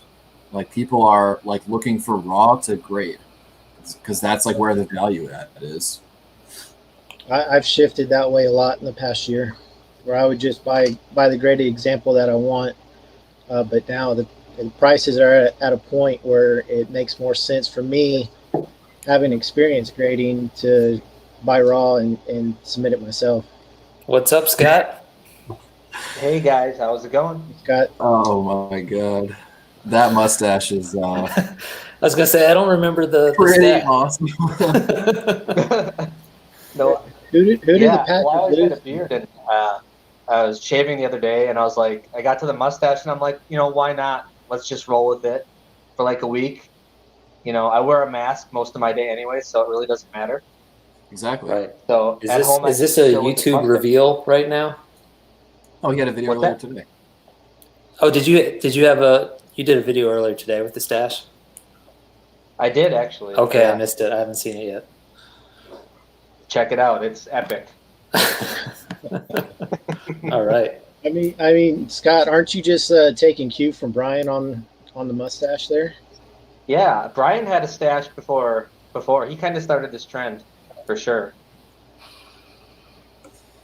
It did last like a good period of time, and then I kind of like grew tired of it. I always think I can like get it back. Like I think my like, especially like around like this area of my face, like it grows the darkest, but like I don't have like a lot there, which is like not great. Yeah. But yeah. Yeah, we'll see. We'll see how long it goes, but it's all right, I guess. Oh, dude. What a See car. that yet? You gotta get some better light over there, Jeremy. Nope, that ain't gonna Oh, there you go. Oh, Let's try there we that. go. That's a great looking card. That little mark is right here on the back. The check mark. Barely noticeable. But oh, Brian, you've seen that one already. I don't know Sir. how many others did. But yeah, see. Very nice. And you just got the what's it, the Hires root beer, Scott? I do. I actually have it right here too. Yeah, that thing is great. Oh, what a lead-in. That was not a setup. How Setting did you him know, Alex? Just premonition. Yeah, I mean, I was looking for this all over the net. I spent at least a few days looking for it, and I couldn't find it there. They had a raw copy there, but nothing was graded. And then I saw a few without the tabs, but finally I was able to grab it. So pretty excited about that. Yeah. Yeah. How many are in that set? Do you know offhand? I do not. I think the other big one would be the Willie Mays. Sure. But I don't know overall. They're not really numbered. Right. So yeah, and I don't remember exactly how many are in there, but I think it's kind of a neat set. Yeah, it's really cool. Happy that you finally got it. They don't come up very often. I was looking for about 2 years, and they'd come up with just the tops, or else that's pretty much about it. They just do not move. It's one of those weird cards that just doesn't sell. What does the tab say?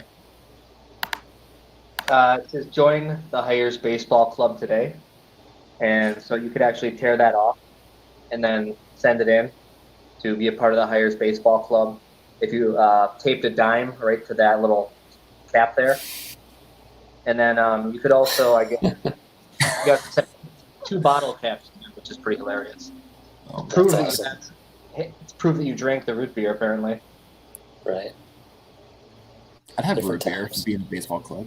Sounds pretty cool. I mean, could you picture that nowadays? Sending in a dime with 2 caps? Nobody has patience for that. No. No, exactly. I dealt with the Montgomery Club 582 renewal on Friday, so yeah, I can understand how it would go present day.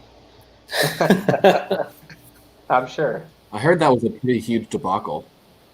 They fixed it. They refunded everybody who wasn't already a member today and opened it up to the members again. That's good. Yep. Dave dropping knowledge, I think, to your answer, Alex, or to your I was question. gonna mention Dave too, and there he is, just like that. Right on Naturally. cue. Usually, though, in sets like that don't have card numbers, they actually are checklisted by alphabetical by last name. I know, like, Hank is in 36 Gaudy, and they don't have card numbers, but because he's, like, in the, like, first third of the alphabet, he's, like, number 15 or something. But Okay. that's also something that I know because I'm obsessed with that card or whatever, you know?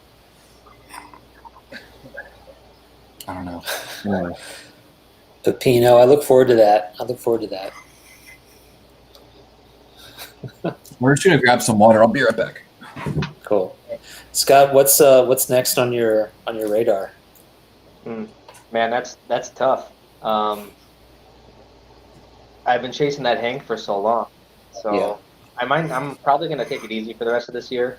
Yeah. I was able to pick up that Curly Lambeau auto too, Okay, about 2 months ago on a card. that's which is right. Pretty crazy. You don't see those very often. So I might just hold tight for a while at this Right. point. Yeah, right. Yeah, I'm at that weird. Yeah, you got to say that because it's like you want to believe it, and there's like travel and well, maybe not this year, but Christmas presents and whatever else, and then some card pops up, and it's like maybe I can get away with it. Exactly. There was one Yeah, other like card I just got in that I did on a video today. I'll go grab it quick. Grab it.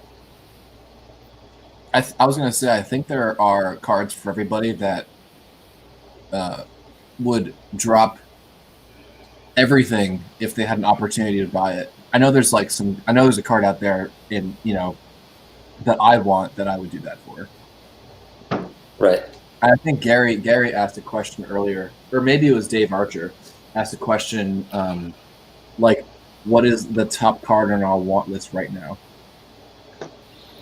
Yeah, the card I got in today or a couple days ago is the Reggie White 1997 PMG. Nice. So cool. Is it numbered? It is. It's the PMGs are numbered out of 150. So my first PMG card. Obviously, the basketball ones are just absolutely insane, but the football ones aren't necessarily. Is it all it's cracked up to be? It's pretty cool. I would love to find one of the greens. I think that would go well color-wise, but I'm happy to find one, period. So, and I just grabbed this when I was at the case. I know Alex will appreciate it. Oh man, that's fantastic. And who's in that scene? Is it Jeter and Bernie, I think. Bernie Sanders or Bernie Sanders? Bernie Yeah. Sanders. Bernie Williams. It's been a heavily political week. Yeah, and it's the one where George is dropping all the knowledge, and he just says it's all about physics, and That's he just right. is pumping home runs over the fences. Such a great custom card. Yeah. I have to revisit that. I have not watched Seinfeld in a few years. I'm kind of like building up the anticipation of revisiting. I think I still watch it like every other day. Wow. Okay. So I've been doing that for like 20 years. Nice. So Brian, what would be number one on your list? It is a 1946 Sports Exchange mini of Hank Greenberg, and it's a hand cut card from a large sheet that's like ripped out of a publication, and I haven't actually seen any singles. That's not true. I saw like one single come up on eBay. I think it was like last year. It was like a PSA 8, but with a mark, and so the card's like really like a PSA 2 or like a 2 because you can't have like an 8 with a pen mark on it. Right. So I think that card went for like $1,600, which was like just stupid at the time. But I know Michael Shane has one, and I'm very jealous. But I have some nice cards in my collection, but that's like number one on my list. It's very hard to find. See if I can find a picture I can show you. What about you, Alex? Yeah. Mine's the Cobb bat off shoulder. I mean, it's not happening anytime soon. Yeah, that's not a bad card. Yeah, but I just love that card. Someday. I mean, I've got this. This is the biggest for me this year. Such a sick card. Beautiful. I love that card so much. But one of these days. And Jeremy, I mean, go ahead. Oh, sorry, Alex. For me, No, Jeremy, go ahead. I signed 59 Tops Clemente. Mm. That's one of the. That's Wow. probably the biggest part of that set that I'm missing. 59 Tops Clemente. Yeah, 59 Tops. I'm building Okay. that set autographed, and I'm at Oh wow. at 92% complete. And that's one of the whales that I'm missing. That would be a whale right there. Yeah, I've seen one listed a few years ago. It was like listed for $7,000, and Wow. haven't seen one since. So, Do you know what the pop report is on that card? no, I can look it up real quick. I can't Jeremy, imagine you there's a lot. Yeah, No. go ahead. Jeremy, you should check with Brigandy here in New York. I know they had a few autographed Clementes. I think they had a 58, a 70, and maybe a 72 or 73. I don't remember, but he had like 3 or 4 of them. All right. But I'm sure they want like $10,000 for it. So Oh yeah, I would. So I'm not in the market for that right now. But if one would pop up at a decent price, I would sell a lot of stuff to get there. sick, awesome idea. I love that. What else are you missing, Jeremy? A bunch of the Willie Mays. I've got one of the 4 in the set. I have all the cards ready to go. I had him lined up for a signing, and it got canceled last minute, and he hasn't done one since. He's basically blind, so he's not really doing anything in public anymore. Gotcha.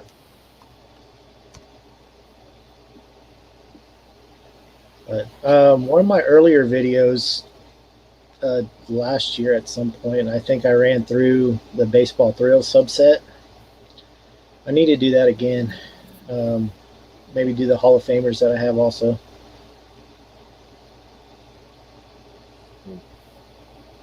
Is there like an acceptable number that you could like get the set to, and it'd be like, okay, I've like done what I can do? I'm maybe 4 or 5 cards away from that. Wow. For what pops up, I check eBay every day for new listings, and just some of the ones that I need, they just don't pop up. Yeah, No. You guys. it's a you guys daily have- grind.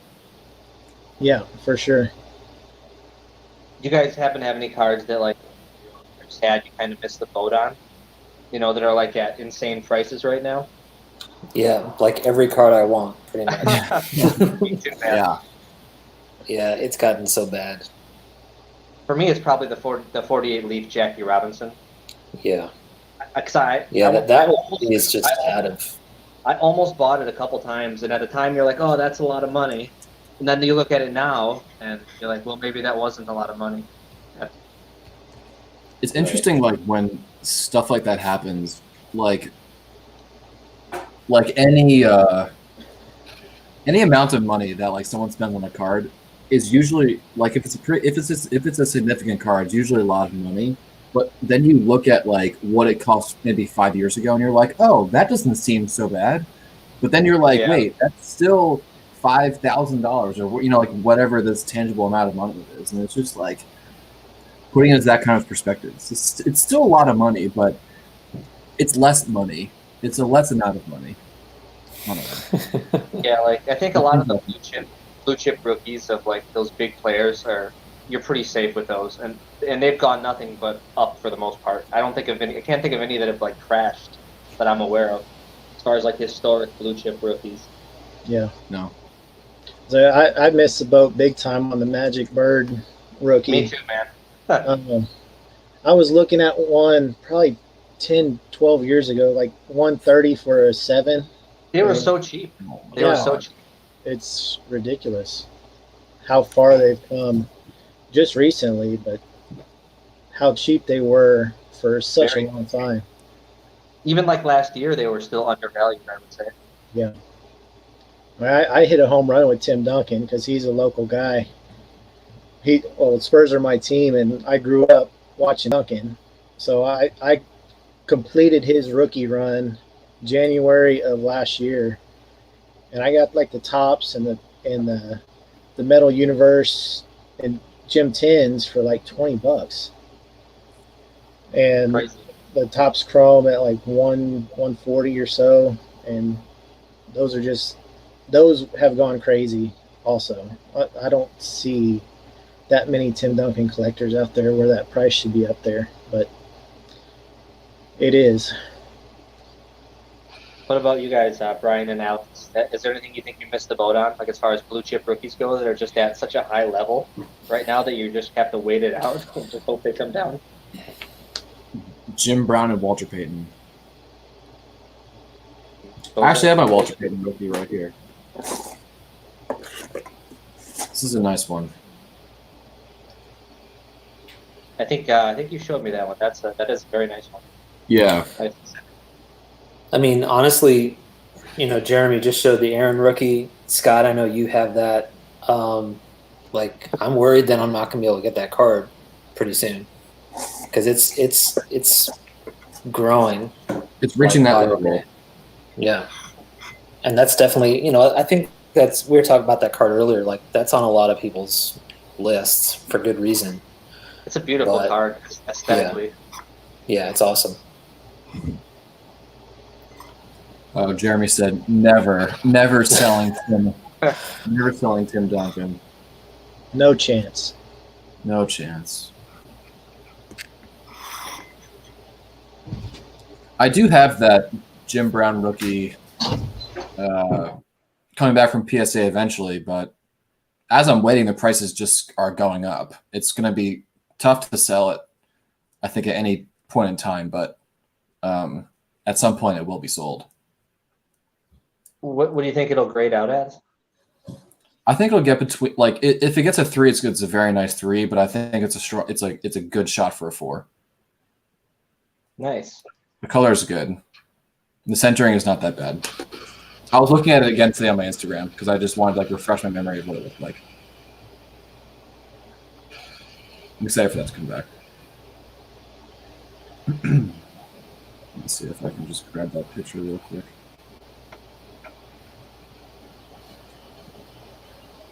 Nice. That The is, centering is not bad as far as Yeah. the centering on this card goes, and the surface is good. It doesn't have print snow much at all. I think Scott's going to go grab his Jim Brown. Pretty much a guarantee. Yeah. But we just should have had better hindsight.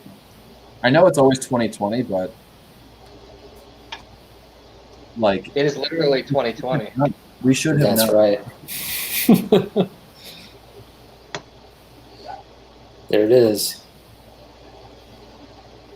That's a That 3, centering but is amazing. it's a nice 3. Why is it such a low technical grade? Corners. If you look at the bottom, there's almost a little bit of toning right there. You can see it, Yeah. and that's probably what did it. I'm guessing that little bit of toning. Is there a But- crease? I don't think there's a crease. I mean, there would probably have to be a wrinkle somewhere.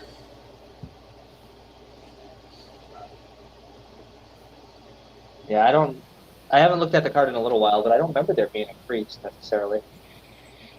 That centering looks amazing. They just are not centered like that. That card is so tough to find centered. Yeah. It is. I grabbed a couple of football actually while I was over there. Another card that has absolutely exploded. The Unitas, yep. And of course, the Peyton. So cheap for so long. It was. So cheap. And one of my favorites. Oh yeah, Jim Thorpe. I was The thinking about 50%. buying that card at the Chantilly show that I went to. Yeah, oh, yeah.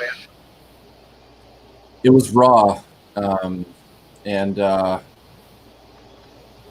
I think the seller wanted like $200 for it, but I just didn't think that I could like get like a substantial like amount more out of it than I thought I could like buy it for. So I Gotcha. passed. But it's such a great card. It is. What is the That back one's of, what is the back crept of that up a card bit. talk about? Scott, what does the back of that card talk about? There's Jim Thorpe, halfback. I think he played for the Carlisle Indians, was the team that he played for at the time. It says, most experts agree that Jim was not only the greatest football player, but the greatest athlete of all time. As a line smasher, no one could stop him. And if he got a jump on the secondary, he was gone for a sure touchdown. In his senior year, the sensational Thorpe scored 192 points to lead the nation. There's like a Wow. little cartoon on it.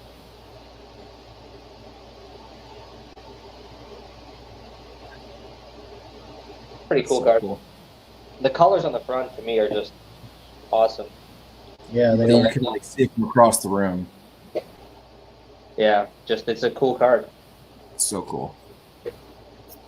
Hey, John, do you have the cartoon from that card?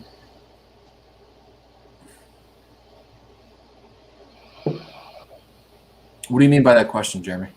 Mangini. See if Yeah. he's got. I think he's got the art from a couple of the backs of the cards with the cartoon. Does he really? That's I never Yeah. knew that.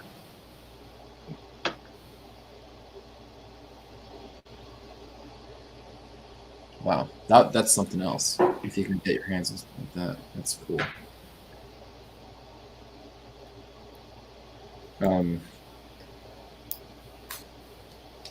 Another rookie who was undervalued for so long and is an all-time great is Peyton Manning. Like Peyton's stuff was so cheap compared to Brady. Like Brady Yeah, has the championships and stuff, but like Manning was like right there with him like the whole way. And his hobby got like no love until a year ago, maybe. Yeah. And now like his Topps Chrome rookie or his Bowman Chrome rookie, even his Topps rookie is so much more expensive. It's like we should have known. It's Peyton fucking Manning. I know. Yeah. I know. My buddy and a lot of you guys know Dane, Kartek 710. Yeah. We had made a bet in the Packers Seahawks game, and he had sent the Peyton Manning rookie in Bowman Chrome in a 10 as part of the care package to me. And at the time, it was like about $100 card, and obviously, it has increased substantially. Oh, Dane. Oh no. I know. I have to send Dane something at some point. I feel bad. Yeah, you do. Yeah, but you know what I was thinking? Like, for every card that we kind of wish we had gotten, it's not like we weren't busy getting something else at the same time that True. probably also has shot up in price. Yeah. So, it's I like- mean, that's a good point, Rick. And I sold my Montana rookie that I had. I had it in a PSA 9. I think I sold it for about 3,300. I want to say 3,400. I think they've come back about 1,000 from that at its peak Wow. already. So, but maybe it's going to settle for a long time. But like when you compare it to key baseball rookies. Yeah, like if you get like Scott or Jeremy, you guys would probably be the better ones to answer this question, but like who is the baseball equivalent to Joe Montana? Is there?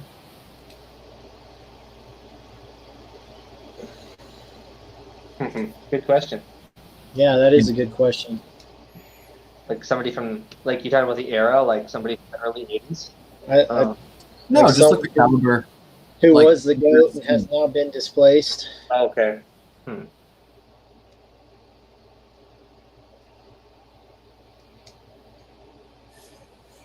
that's a I good guess question. my point is like if you take like what Joe Montana meant to football and transpose it to baseball and like find an equivalent, like chew on that question, right? And like maybe like some point we can like get an answer.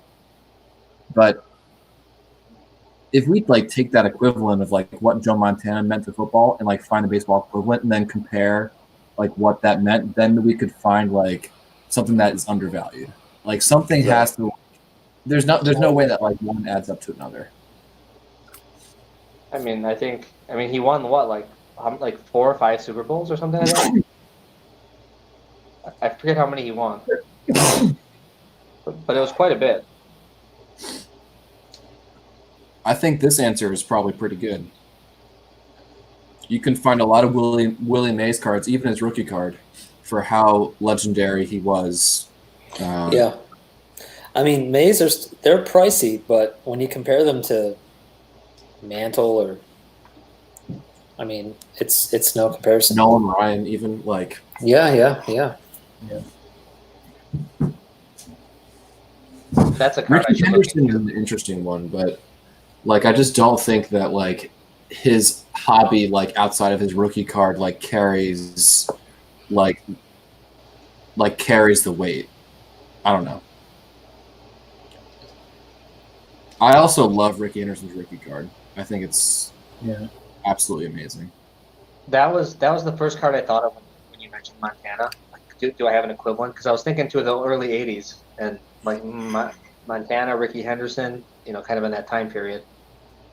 But it's hard to compare the two. Really, it really is.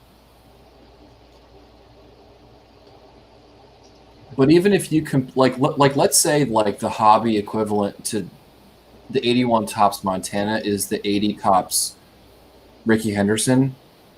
You said that you sold your Montana rookie in a 9 for $3,300. I don't think the Henderson's up there. I can look really quickly, but I know it's gone up. I don't think it's gone up. I think they're $700-800 range. Not in a 9. It's more than that. I think it's more than 1,000. It's a tough card.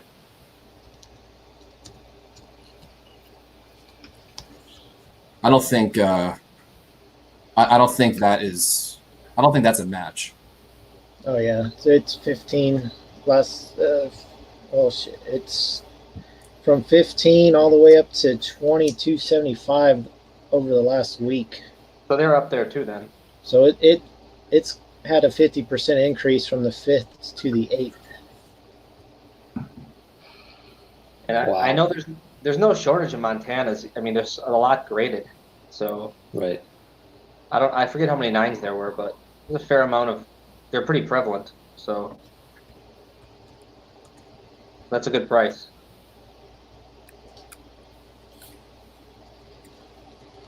Caesar with some good advice here. This is absolutely true. You can find this card all day long at a card show, and if you want a beater, you can find one. It's absolutely true. But it's also a really tough card to grade. Sneaky tough card to grade. See, I paid $30 for this one. Let's see it, Jay. That looks good. That looks really well centered. And signed. Yeah. Wow. Well, I didn't pay. I got it signed myself. So okay, gotcha. The card itself, $30 for, and it's got some soft corners and soft edges, but really well centered. And I would say probably a 7 if I were to grade it. So yeah, you really can get them raw, pretty cheap. You can find.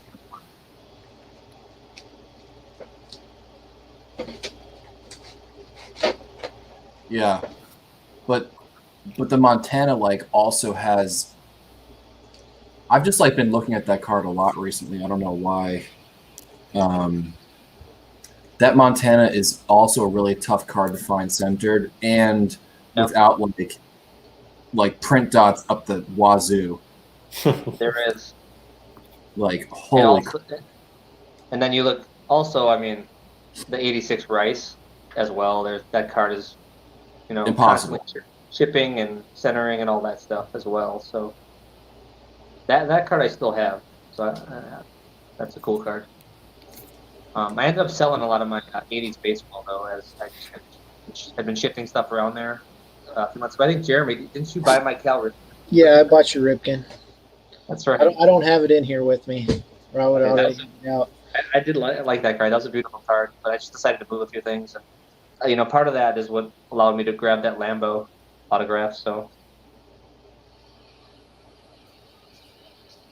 Well, I'm glad you turned it into something that you really love. yeah, that card is never leaving my collection. So they're so hard to find. Yeah. I mean, I think Curly Lambeau died in like '65. I want to say.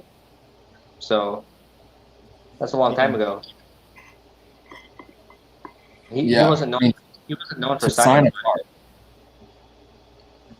People didn't get cards signed like that back then. No, they didn't really make a lot of cards of him, to be honest. They just made that one playing card set that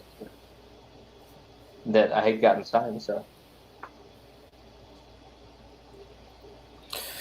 Yeah, to Rick's point, now's a good time to go after anything Willie Mays, anything Hank Aaron. Those are guys to go after for sure. what is the Mays rookie card at right now, price wise? For like a nicely centered like 2 or 3 PSA 2 or 3. Well, That's a centering good for that question. card is everything. I know centering is kind of everything. Like to get a nice eye appeal kind of card. But especially for a 51 Bowman, it's everything. They are always off center.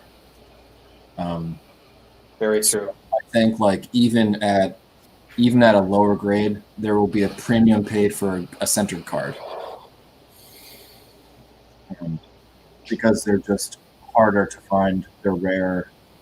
Yeah, VVV I think is on the money with that one. Okay. It's a beautiful card though.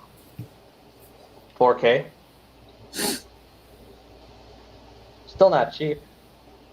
Not at all. It's $4,000 right there. It's not cheap at all. But I mean, you're talking about who I personally Sorry, go ahead. is the greatest player ever. But some would disagree. So similarly, what is the 51 mantle at right now? Like you're gonna get like a nicely centered 2 or 3, like nice eye appeal. I think it's probably nearing 10,000 Yeah. or above. That might be out of my range. Not if you still a Giannis. That's true. Well, if the Bucks trade him or something, or if he signs somewhere else, then maybe that's a possibility.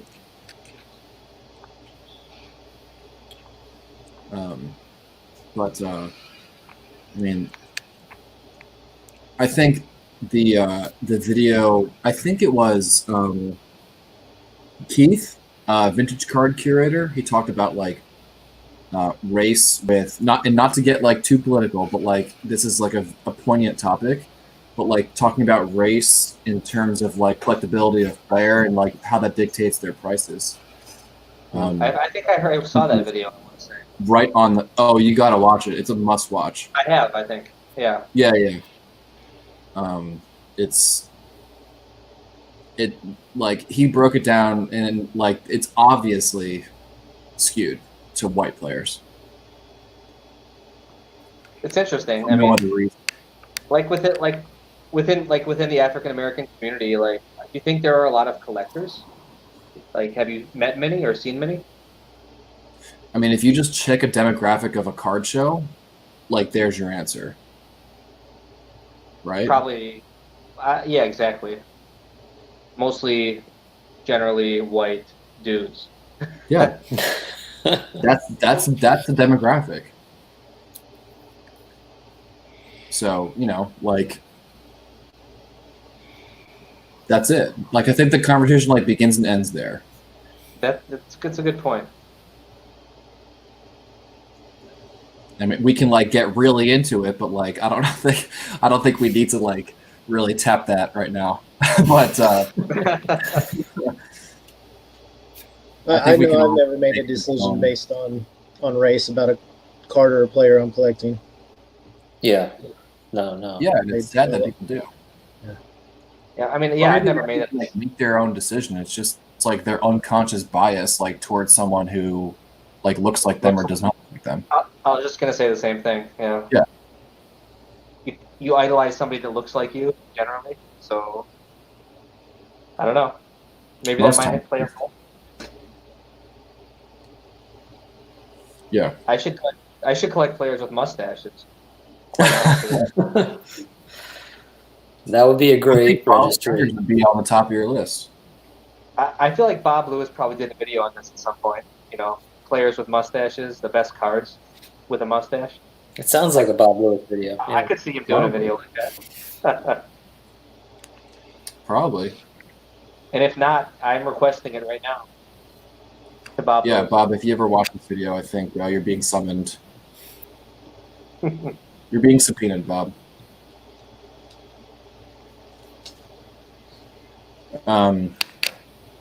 Is there anything else that we want to touch on, or any questions? I know like the comment section has been like more comments like within itself, but anything that we need to like hit on? We've been going on for almost 2.5 hours, which is awesome. I love this, but like I gotta eat dinner at some point.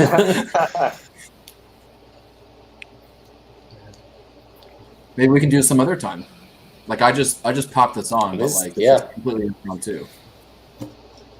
I think this is a fun idea. More people willing to jump on would be great. This is fun. Yeah. Just great group of people that we all know. So I like it. Glad that everyone's doing well. I know it's a weird time of year, and a lot in the news right now. So people are kind of all over the place. However you align yourself. But Right. It's nice to take a break from it and talk about baseball cards. yeah, exactly. I think like we all needed like a sequester from like the news, really. Agreed. Yeah. So, yeah, Abel, if we want, like, I'd love to have you on because I actually haven't like had much communication with you whatsoever, but I'd love to pick your brain about stuff. So maybe next time we can get you on. We can do a little later. Yeah, late night works better for me too, because I gotta go and put kids to bed here in a minute. Okay. And you're in? Are you in Central or Mountain Time? Jeremy? Central. Okay. Central time. Okay.